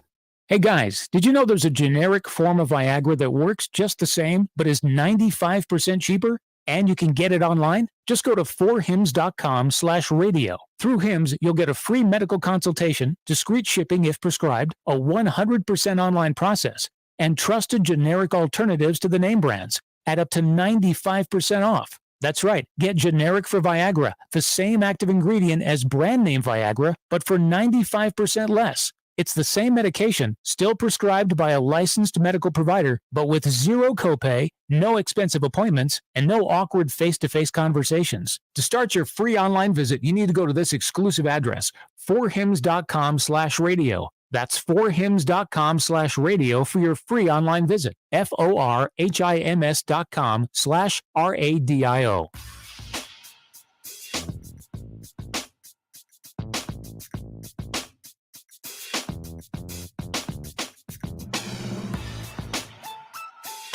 Sam McKewon's going to join us in a few minutes here. Ross Dellinger from Sports Illustrated. Yahoo Sports? Oh. Yes, Yahoo Sports. Wow. Sorry, we passed college football writer free agency already. You hit the portal. A couple more details on Stanford, Cal, ACC. ACC presidents have scheduled a call for tonight to discuss and possibly vote on adding Cal, Stanford, and SMU. In the presented model, expansion would add about $55 million annually for the ACC to share via incentive pool.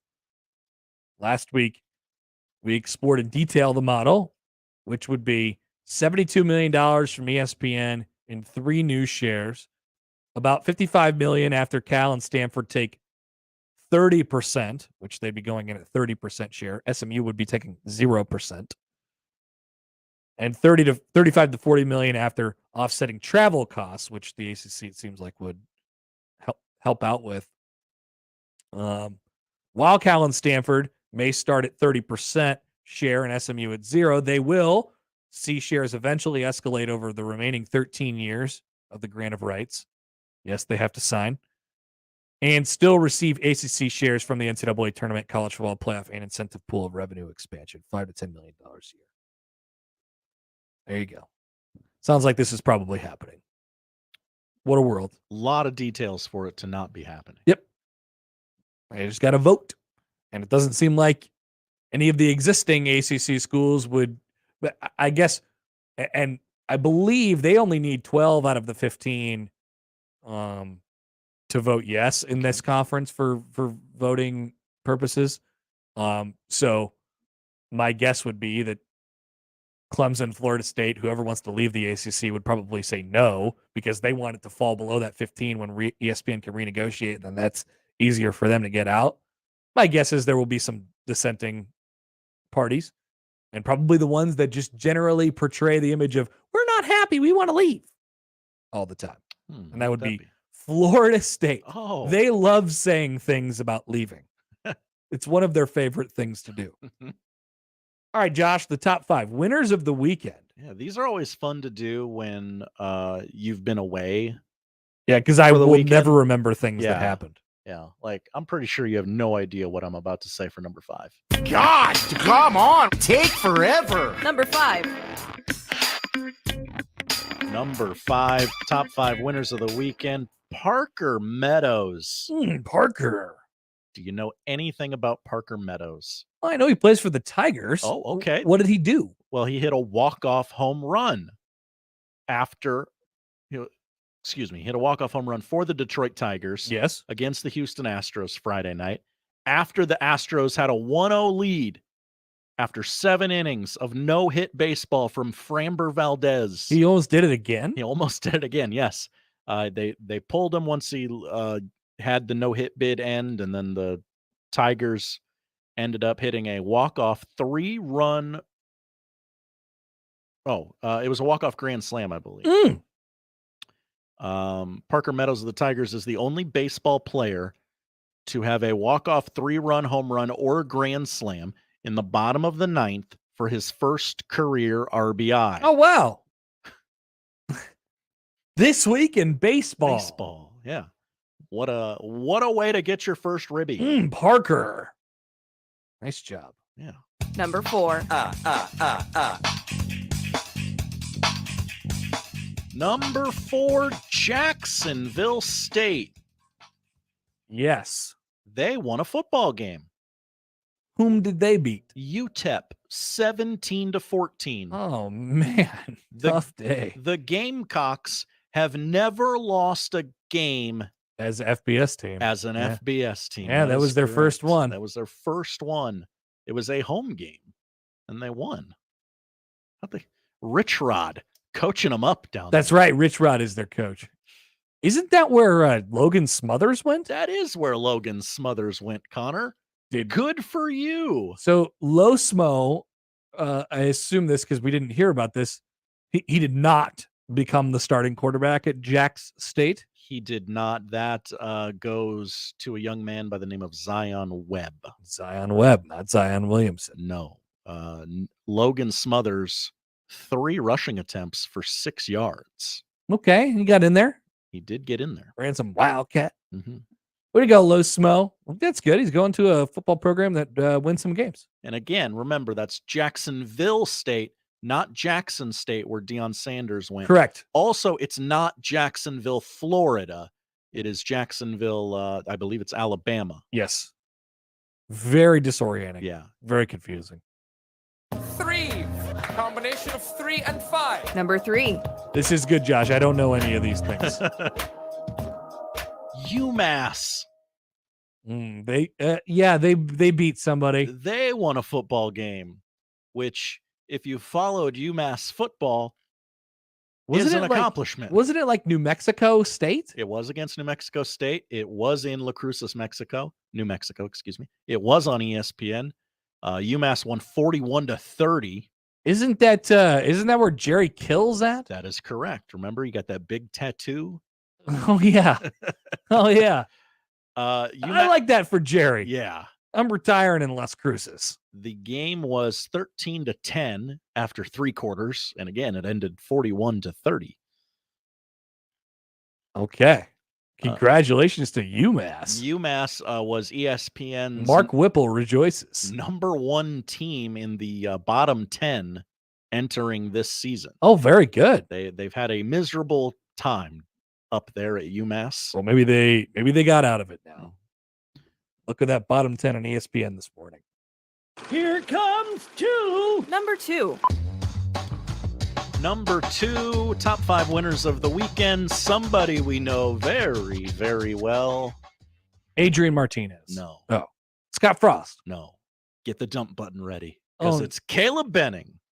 Oh, we don't have to talk about Damon, though, do we? No. Okay, no. good. Why would we? He didn't do anything. West Side won 45 to no, excuse me. It was 45-7 at halftime. 57-7, right? Yeah, something like that. Yeah, it did. I mean, West Side crushing Prep like that. That's got to be a tough one to swallow for the Junior Jays. Like a bug. So yeah, Caleb, as normal, does just about everything. 27-yard touchdown reception, 88-yard kickoff return for a touchdown. He also had an interception that led to a touchdown. This is not shocking for those of you who have watched any West Side football over the last 3 years. He's good. You're going to want to get him to play for your college football team. He's just kind of everywhere. Like he's my kind of football player. He's a little undersized. Nobody's exactly sure what he's supposed to, like where he would be a fit at. That's a better way to say it. What can he do? Just put him out there. Go play. He'll go make some plays. Yep. Put him out there. Yep. Guy knows what he's doing. So yes, congratulations to him and his father as well. I guess. Number 1, the biggest winner of the sports weekend, as judged by me, producer Josh Johnson. Make it so, number 1. Number 1. The tiny baby boys from El Segundo, California. Oh yeah, the Little League World Series. The Little League World Series. And more specifically, a young boy by the name of Where did it go? It's got to be like Jack something. Why is it only his last name in the article? Let's pretend his first name is Jack. Jack Lapp. That doesn't sound It right. doesn't sound right. Get that guy's name. Louis Lapp. Louis Lapp. Maybe That's awesome. It also might be Lewis. I don't know. Lewis. But he had a walk-off home run. And Carl Ravitch redeemed himself. Yeah. He had a good call. He did. Nice job, Carl. Walk-off home run to win the Little League World Series. The kids from California beat Curacao. They gave up a grand slam in the fifth inning. Those kids to tie it up. Those kids from Curacao, like they're really showing their personalities. Oh yeah. Yeah. No, I would watch it for a minute, and one kid shot a bow and arrow after he got a strikeout. I'm like, hell yes. They've got that Latin flair. They beat the Chinese Taipei team to make the Little League World Series. Yeah. finals. So the team from Taiwan, they had the kid who threw like 80 miles an hour, right? Yeah. He probably ran out of pitches for the weekend. Oh yeah, that's right. But way to go. What was the announcer jinx? Carl Ravitch said Curacao is not allowed a home run at this Little League World Series, and then bing, monster shot. They should just find a way to get him on a slightly bigger baseball field. I think they could handle it. I would like to see it. I think they could handle it. It's so tiny. They are 12 years old, but it's just so small. All right, Little League World Series, number 1. I Josh, know, big fan of El Segundo. I walk-off home run to win the World Series. Like, how many guys can say they've done that? That one guy from the Blue Jays. Joe Carter? Joe Carter. Yes. That one guy from the Yankees. Shot heard around the world? Yeah. There's been a couple, I guess. Has anybody done it at the College World Series? LSU. Oh, yeah. Warren Morris. Yeah. Yep.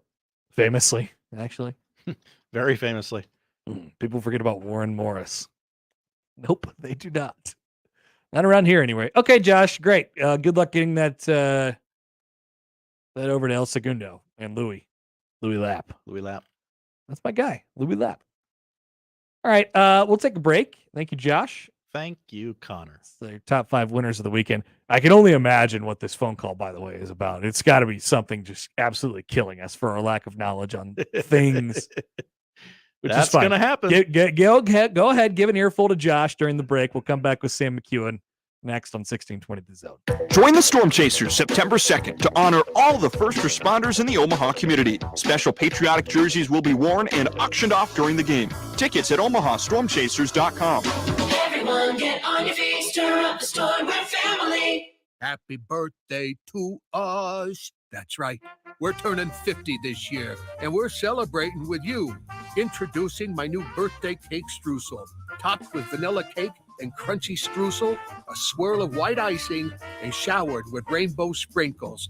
Paired with our classic combo, the one that started it all, and your favorite one-topping pizza. Happy birthday feast. Enjoy one today. Godfather's Pizza. Do it. I didn't ask to be thrown in the streets with nowhere to go, but I did ask for help, and Covenant House was there for me. 1 in 10 young adults will experience a form of homelessness this year. For these kids who didn't ask to be put in this unthinkable situation, Covenant House is there, providing hot meals, a safe place to sleep, medical care, and love. They just really genuinely just wanted to help me succeed, and I'm succeeding.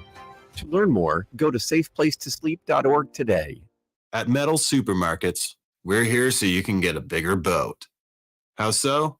We're the one-stop shop for metal, which means you can get any metal, cut to any size, ready real fast, saving you valuable time to convince your other half why a twin-engine center console makes sense for you and your entire family. Happy fishing, soldier. Metal Supermarkets, open to the public. Visit a Metal Supermarket store near you. PACE, Police Athletics for Community Engagement Organization, is dedicated to preventing at-risk and disadvantaged inner-city children from becoming involved in street gangs, crime, drug use, and victimization. PACE provides an opportunity to develop discipline, self-esteem, and positive moral values through wholesome competition and free participation in soccer, baseball, CrossFit, and flag football. To help PACE and local families make sure kids have access to safe and fun spring and summer activities, please go to paceomaha.org to support the PACE mission. Thank you. Let It Fly Sports Bar is your elevated sports bar experience. Located in the Capital District in downtown Omaha, experience Let It Fly's unique brand of hospitality with 2 floors, 2 bars, 2 expansive outdoor patios, and an in-house podcast studio with live broadcasts of the Let It Fly show, hosted by me, Michael Severe, and Josh Jones. Host your next watch party, private event, or date night right here at the Let It Fly Sports Bar. Now open. Watching a ball game at Oscar's Pizza and Sports Grill is pretty awesome. Oscar's offers the MLB package, so your team is always on their upgraded audio-video system, and nothing is better than watching the game with a cold frosty one, Oscar's Pizza, or award-winning char-buffed wings. And with daily lunch and dinner specials, it's really a no-brainer. So get ready to watch your favorite team play ball at Oscar's Pizza and Sports Grill, 173rd and West Center Road, and takeout at 162nd and Maple. Let It Fly, your elevated sports bar experience. KOZN Bellevue, Omaha, Council Bluffs. This is 1620, The Zone.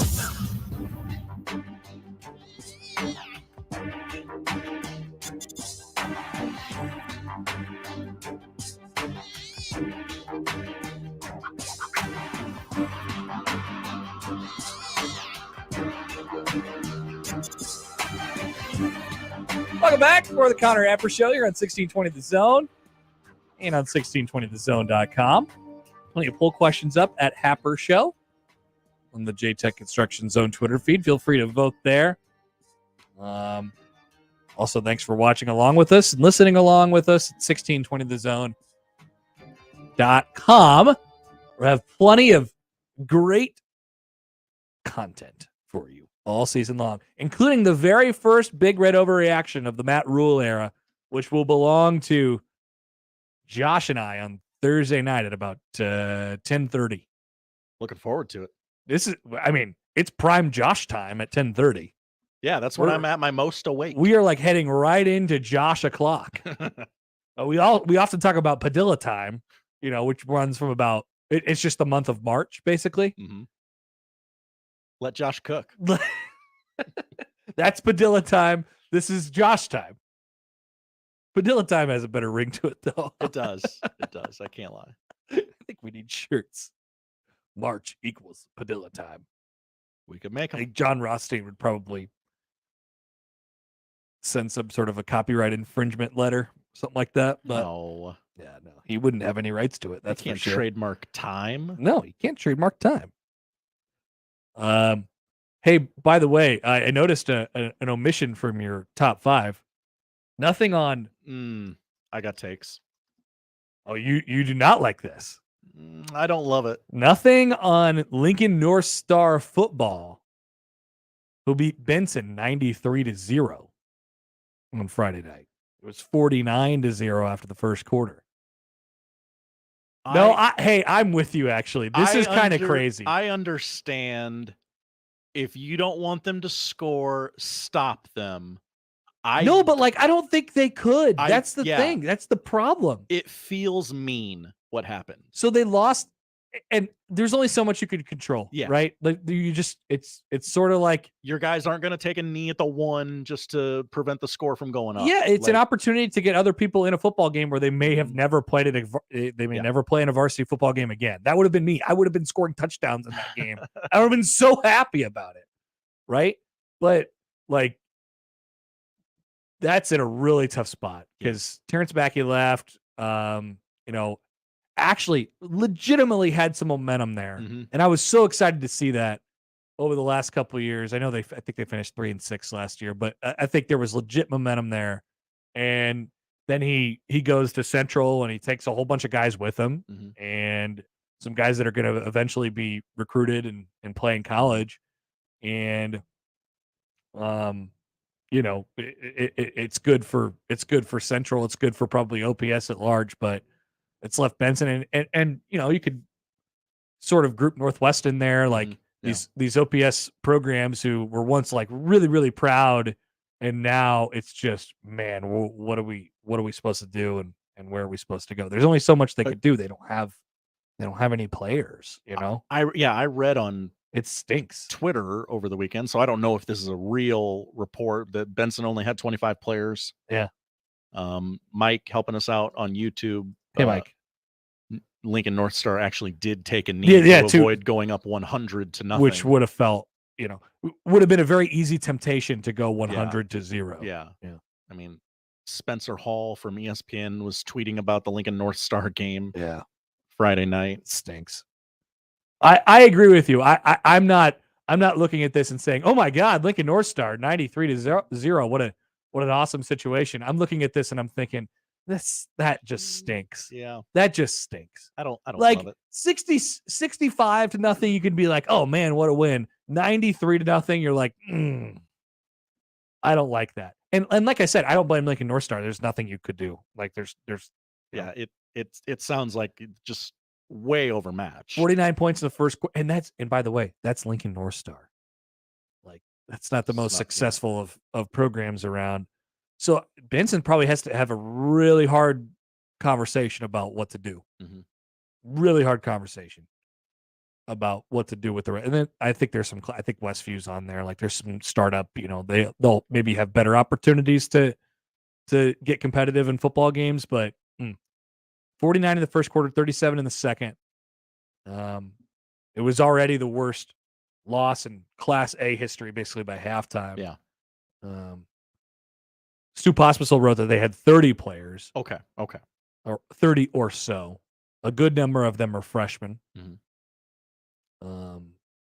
And had to play, obviously, majority of the second half. 77's about that spot where I'm like, are we doing everything we can here to prevent a bad thing from happening? I believe there is a thing in there where you could just say, hey, we're gonna go ahead and stop. We're gonna go ahead and stop this now. But you already got the running clock. I think there is a thing in there where they could do that, but the coaches sort of have to agree to it. And if you're Benson, like you want to get football players the ability to play. If nothing's happening, it hurts, obviously. So yeah.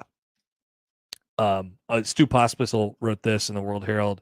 There was a 78-0 when Central, like a team made of players from Central and Benson, beat Northwest 78-0. West Side beat Prep and handed Prep its worst loss in 106 seasons on Friday night, 57-7.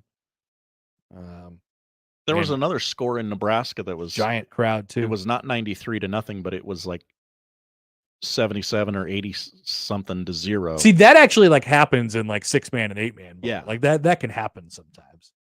And then you had, of course, North's win over Bellevue West, 25-7. Where everybody sort of looked at that and said, "Whoa, what's going on here?" Congratulations to Omaha North for getting that job done, beating Bellevue West. Bellevue West has to sort of figure themselves out a little bit. Yeah, I agree with you, Josh, because I was sort of following this very, very loosely, and I'm like, oh man, this is not good. This is not good.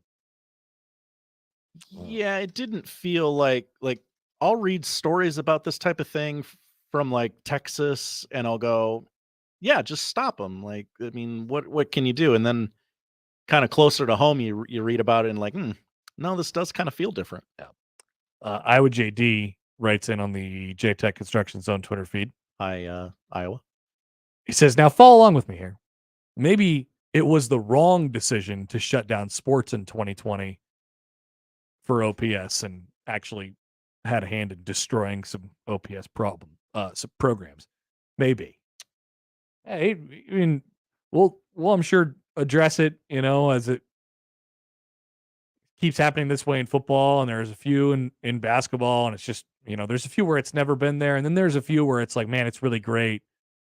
or it was going along really great. Maybe it's in the 90s or whatever, and numbers factor into the equation. But also, if you're a couple of years following when kids straight up didn't want to go to your schools because you didn't have any sports to offer them, and they started at another high school, and now those kids are seniors, juniors, right? So, yeah, I guess they're seniors.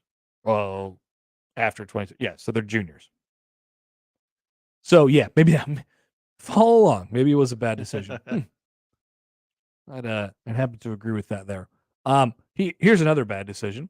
Oh, this one comes via my favorite baseball team. Are you ready for this? Maybe. So if you haven't noticed, the Royals suck, and I have, and I bet on them to suck this weekend. And because you saw something that everybody else saw, which was Jordan Lyles was pitching. Yeah, paid out gangbusters for me. So our friends over at Royals Farm Report, it's a great account if you're a sicko like me about the Royals or really just baseball in general. Good follow. They compiled some stats about Jordan Lyles. So since 2000, there have been 1,813 pitchers with a qualified amount of innings in an MLB season. Basically, you need a certain amount of innings pitched to get to qualified status. This is to win Cy Youngs. This is, for baseball, it's at bats and a batting title, but you get qualified for these things. You can't have 2 at bats in a season, hit 1,000 and win the batting title, right? So since 2000, 1,813 pitchers in total have a qualified amount of innings to, from their individual seasons. Jordan Lyles ranks 1,809th out of those pitchers in ERA. That's 4th to last. This is over 20 plus years. Worst seasons of all time. Worst seasons of the last 20 plus years. Oh. Fielding independent pitching, 1,809th, 4th to last. XFIP, 1,804th, so 9th to last. And home runs per 9, 1,802nd. He is among the worst. He's having among the worst MLB season by a starting pitcher that we have ever seen, at least since we've been tracking stats like this. Mm-hmm. And I will add the worst part of it. He has pitched the second most innings on the Kansas City Royals this year. Oh, no. Yeah. So there's your stat of the day. Have fun. Friday night, I bet the Mariners to win by 2 runs. You picked correctly. Julio to get 2 bases. Bobby Witt to get 2 bases. Will they win by 13? No, this was Friday night. Oh, okay. This was 7-5. Seattle, very late. Bobby Witt triple.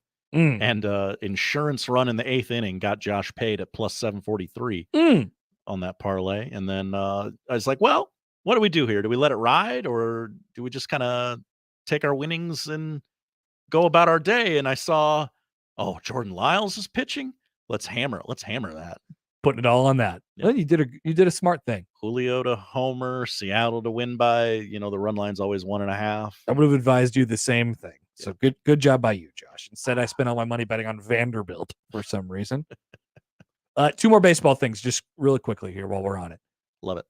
Did you hear about the 2 people who got shot at the Chicago White Sox game? I heard about it, but that's literally all I've heard. I have 0 other details. So the Chicago White Sox are a complete disaster. They are. They have, Jerry Reinsdorf needs to sell the team. There's that entire thing. But he has hired other people now. It's maybe going to be a Royals reunion in the front office of the Chicago White Sox. They're 30 games under 500. I think they're like 50-80 or something like that. They're a mess. 52-79. Yeah, they're a total mess.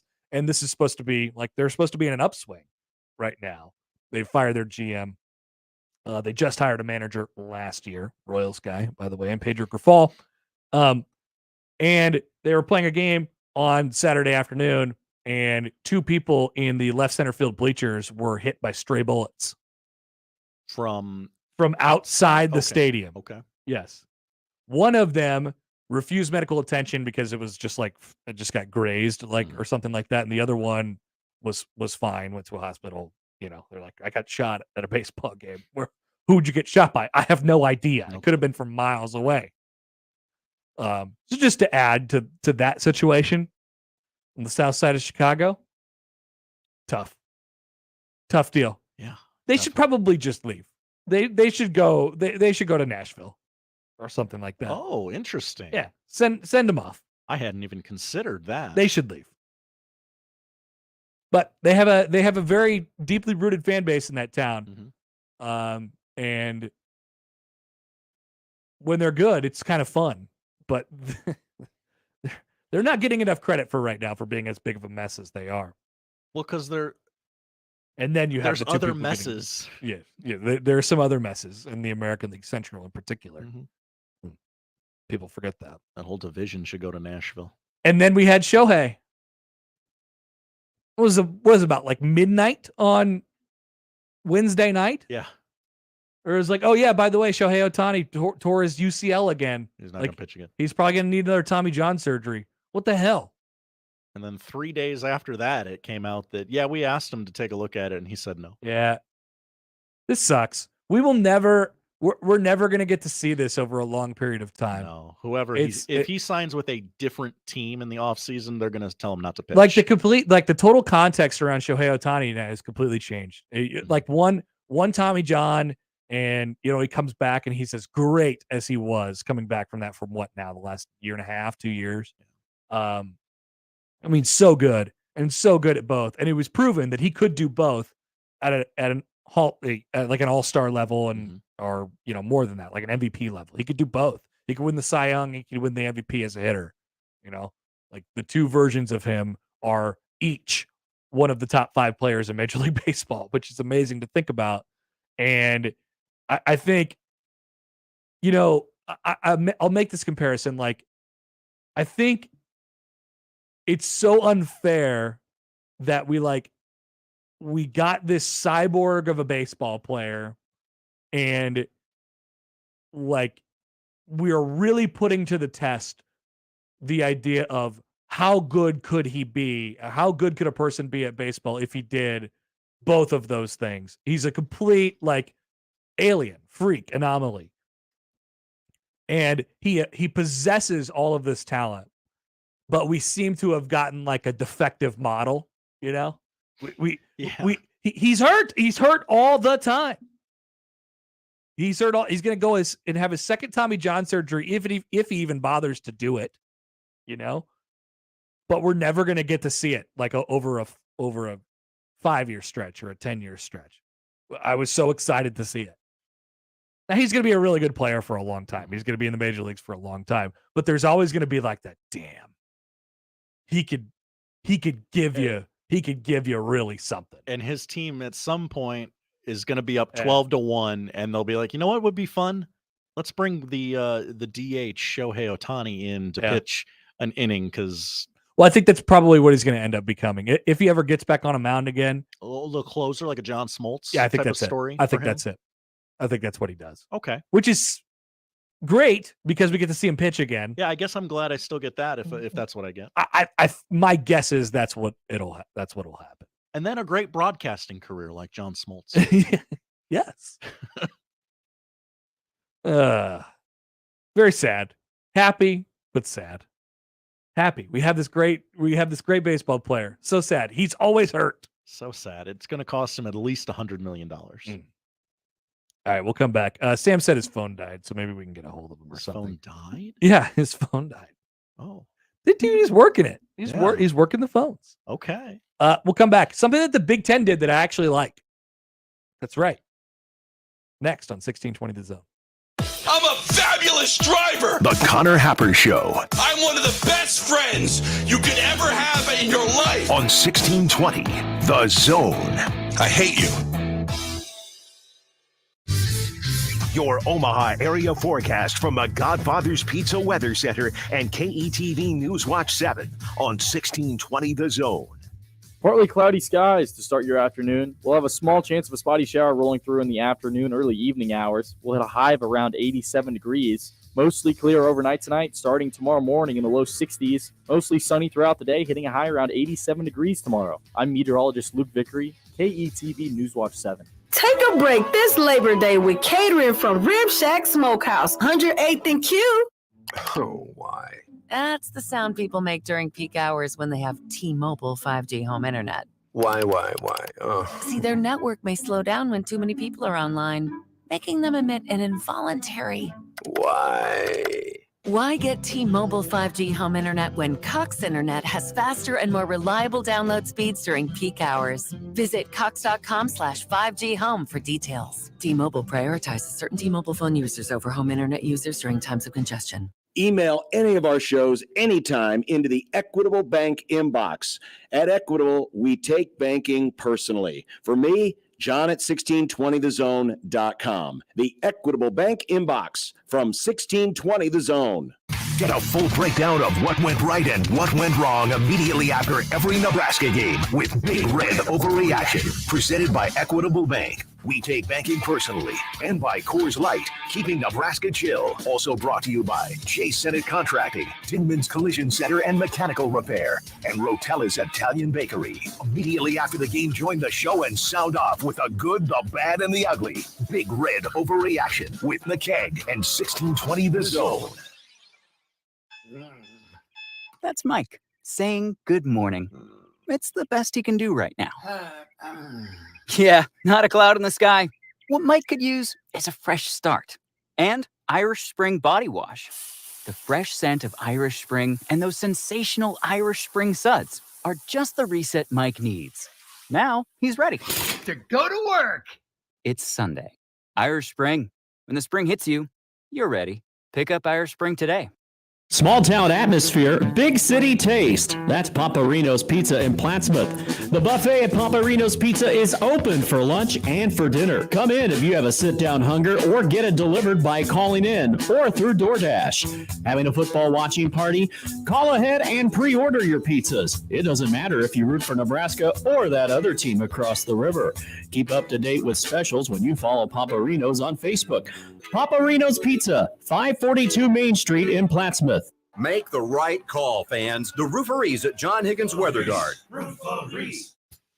Let's get back to the Connor Happer Show on 1620 The Zone. Here comes the clown.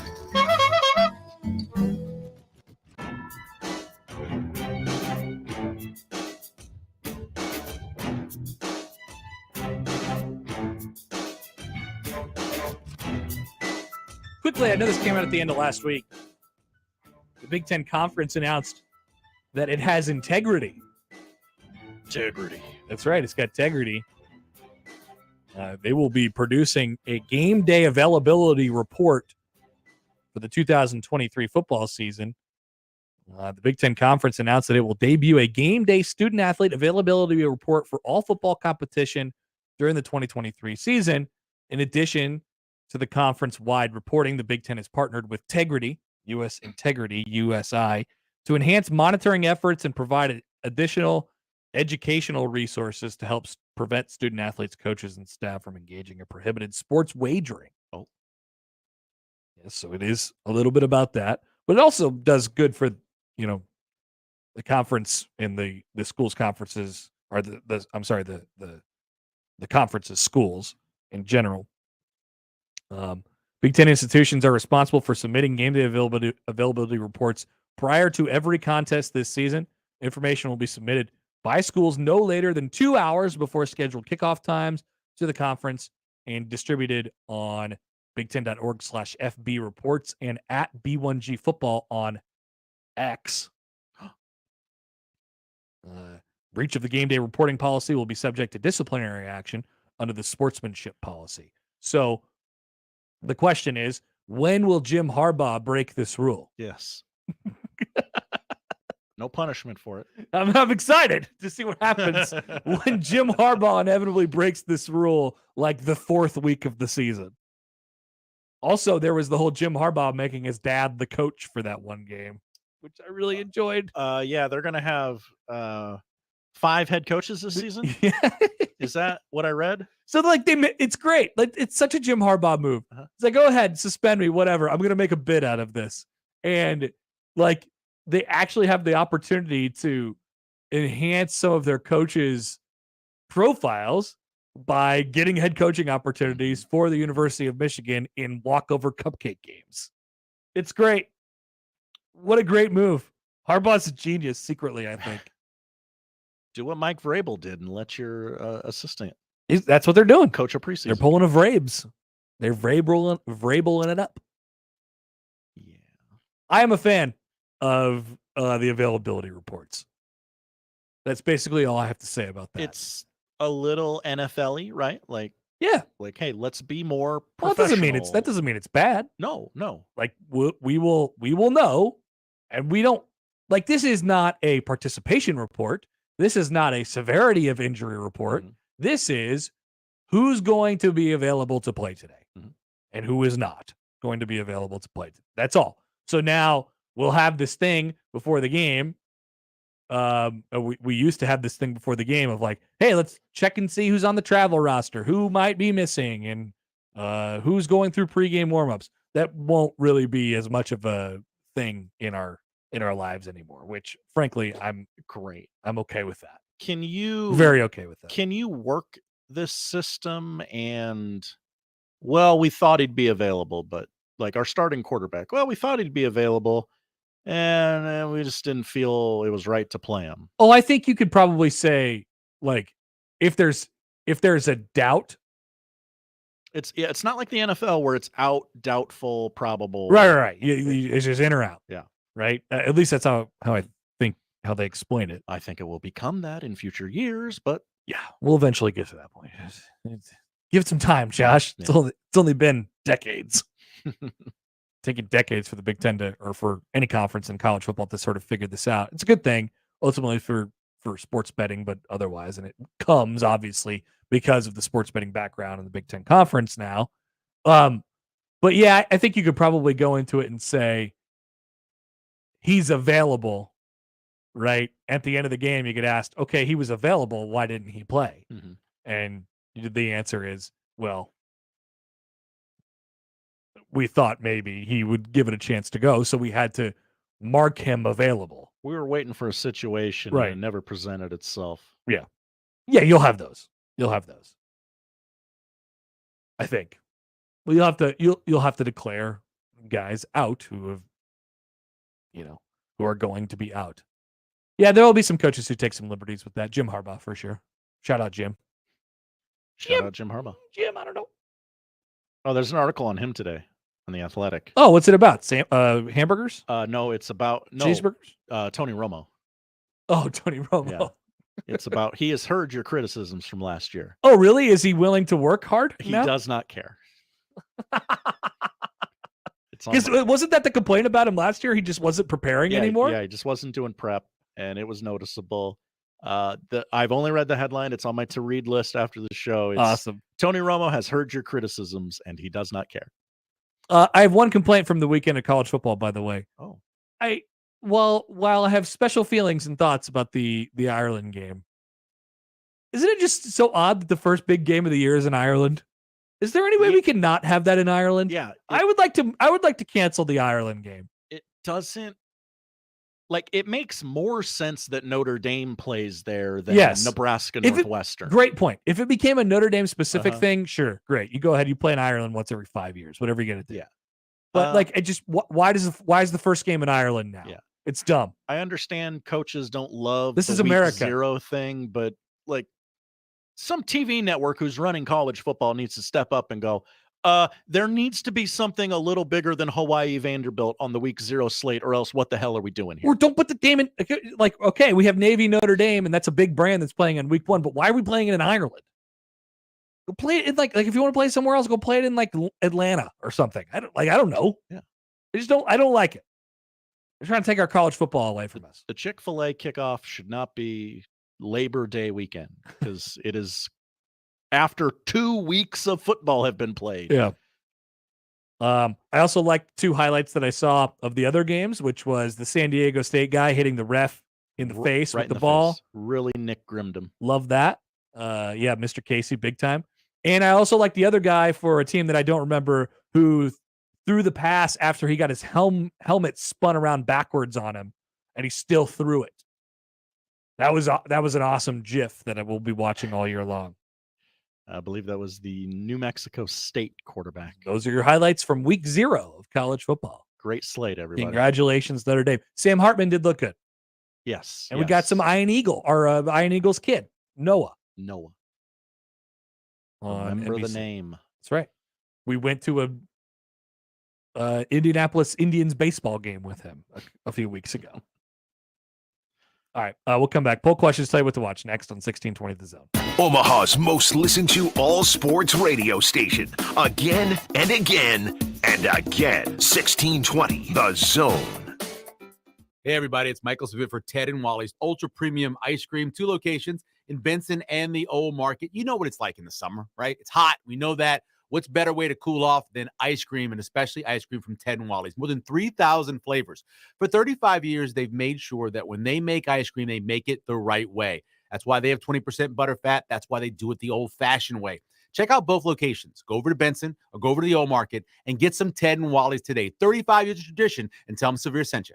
It's obvious. We're being let down by the institutions we used to trust. The mainstream media are distracting us with meaningless headlines instead of focusing on the real concerns of American families. Countries we're at odds with are hoarding food, financial systems are strained, and supply chains remain too fragile. We can tell something is coming, so we're preparing. Folks are getting into self-reliance and investing in emergency food storage. And My Patriot Supply, the nation's largest emergency preparedness company, makes it easy for you to have peace of mind knowing you're prepared. Go to mypatriotsupply.com and secure some emergency food kits. There's a dozen to choose from that contain tasty breakfasts, lunches, and dinners, averaging 2,000 calories per day.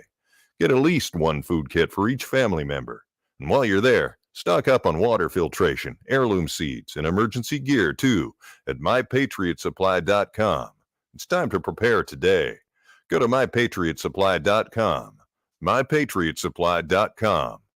All right, team. Apps on the table by 7:30 sharp. Jalen and his catering company have a lot on their plate. Really particular. He needs a bigger team to continue climbing up the food chain. About this event. Hey, Mitch, was that a contract for 200 or 250 people? Indeed can help him hire great people fast. I need Indeed. Indeed you do. Our hiring platform instantly connects you with quality candidates, and you can schedule and conduct virtual interviews right from the Indeed dashboard. Visit Indeed.com/credit and get $75 towards your first sponsored job. Terms and conditions apply. Join the Storm Chasers September 2nd to honor and celebrate all the first responders in our community, presented by Warner Enterprises. The Chasers will take the field in special patriotic jerseys that will be auctioned off during the game, with proceeds benefiting Pace Omaha. Local first responders will have displays inside and outside the ballpark. Get your tickets today at omahastormchasers.com. Omaha Storm Chasers family. Everyone get on your feet, stir up the storm, we're family. Welcome to 1620 The Zone's Red Out Week, presented by Union Bank and Trust, where your money has people. All week long, Sharp and Hanley in the morning, the Connor Happer Show, and unsportsmanlike conduct bring you daily coverage, stories, and breaking news like only the Zone guys can. Red Out Week includes with our Red Out Week lunch Thursday at Oscar's Pizza and Sports Grill, where all our hosts will be together for a 1620 The Zone discussion unlike any other. It's Red Out Week on 1620 The Zone, presented by Union Bank and Trust.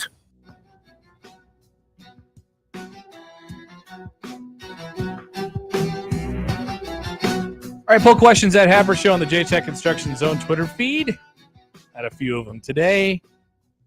The first one that we threw out there was, do you have a few thoughts on the Era Lingus Classic? Apparently I do. Yes. Yeah. 77% do not. Thoughts? I didn't think it would be that wide a margin. More annoying joke this weekend. Bob Barker got as close as he could to 100 without going over, or Notre Dame should have kicked an onside kick up 14-0. Most voted on poll question of the day. I'd still say Bob Barker. Yeah, I'm going Barker. 64% say onside kick. Really? Nice. Ziggy said onside kick will literally never get old. Is Luke Reimer a digi? No, I don't think he is. I don't think we're doing digi. Probably not. Somehow 56% say yes. That was really an amazing result. That's kind of crazy to me. Do we need to give Jadeveon Clowney more credit? People did not like this poll question. Why? Oh, he just had one highlight. Yeah, well, that's what I'm talking about. We need to give him more credit for that one play. Yes, but only 33% agree with my yes on that. 67% say no. And finally, can you trademark time? I don't think you can. No, I don't believe so. I don't even know what that was about. What was that about? We said the phrase, you can't trademark time at some point. I don't remember all the details, but that's the fun. 89% say no. They agree. Those are the poll questions. Josh, what are we watching tonight?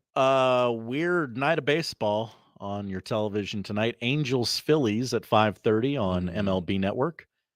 The Kansas City Royals are on FS1 tonight. Oh, great. As they host the Pittsburgh Pirates. That's true. 7 o'clock on FS1. And Diamondbacks Dodgers, 9 o'clock on MLB Network. Zach Gallen on the hill for America's team, who currently holds the third and final wild card spot in the National League. Tennis, you got day one of the U.S. Open all day today on ESPN. Coco Gauff gets the primetime slot at Arthur Ashe Stadium in Flushing, New York. That's right. Beautiful Queens. We spent a lot of time in Queens this weekend. Meanwhile, at Barclays tonight, WNBA contest of note. I know, it's real. Las Vegas Aces against the New York Liberty, 6 o'clock on ESPN2. It's the best in the East hosting the best in the West. 2 weeks until the WNBA playoffs begin. And finally, a movie recommendation on Netflix. Big George Foreman. It came out in theaters earlier this year. George Foreman. Yes, exactly. From Olympic gold medalist to world heavyweight champion, boxer George Foreman leads a remarkable life. He finds his faith, retires, and becomes a preacher. When financial hardship hits his family and church, George steps back in the ring and regains the championship at age 45, becoming the oldest heavyweight champion in boxing history. I watched it last night. Really dials in on what happened in between the two boxing stints. Okay. So if you're looking for a boxing movie, this ain't it, fam. He's a weird enough guy. I'm intrigued. There were some parts, like they don't care that nobody looks like who they're supposed to look like. The mean husband from The Wedding Singer, Mr. Gulia, he plays Howard Cosell. Okay. Odd. Yes. I'm mildly in. It was a weird movie. I didn't love it. I didn't hate it. I only got like 3 more days of TV that I can watch. Yeah. By the way, winning time, losing me. Last night?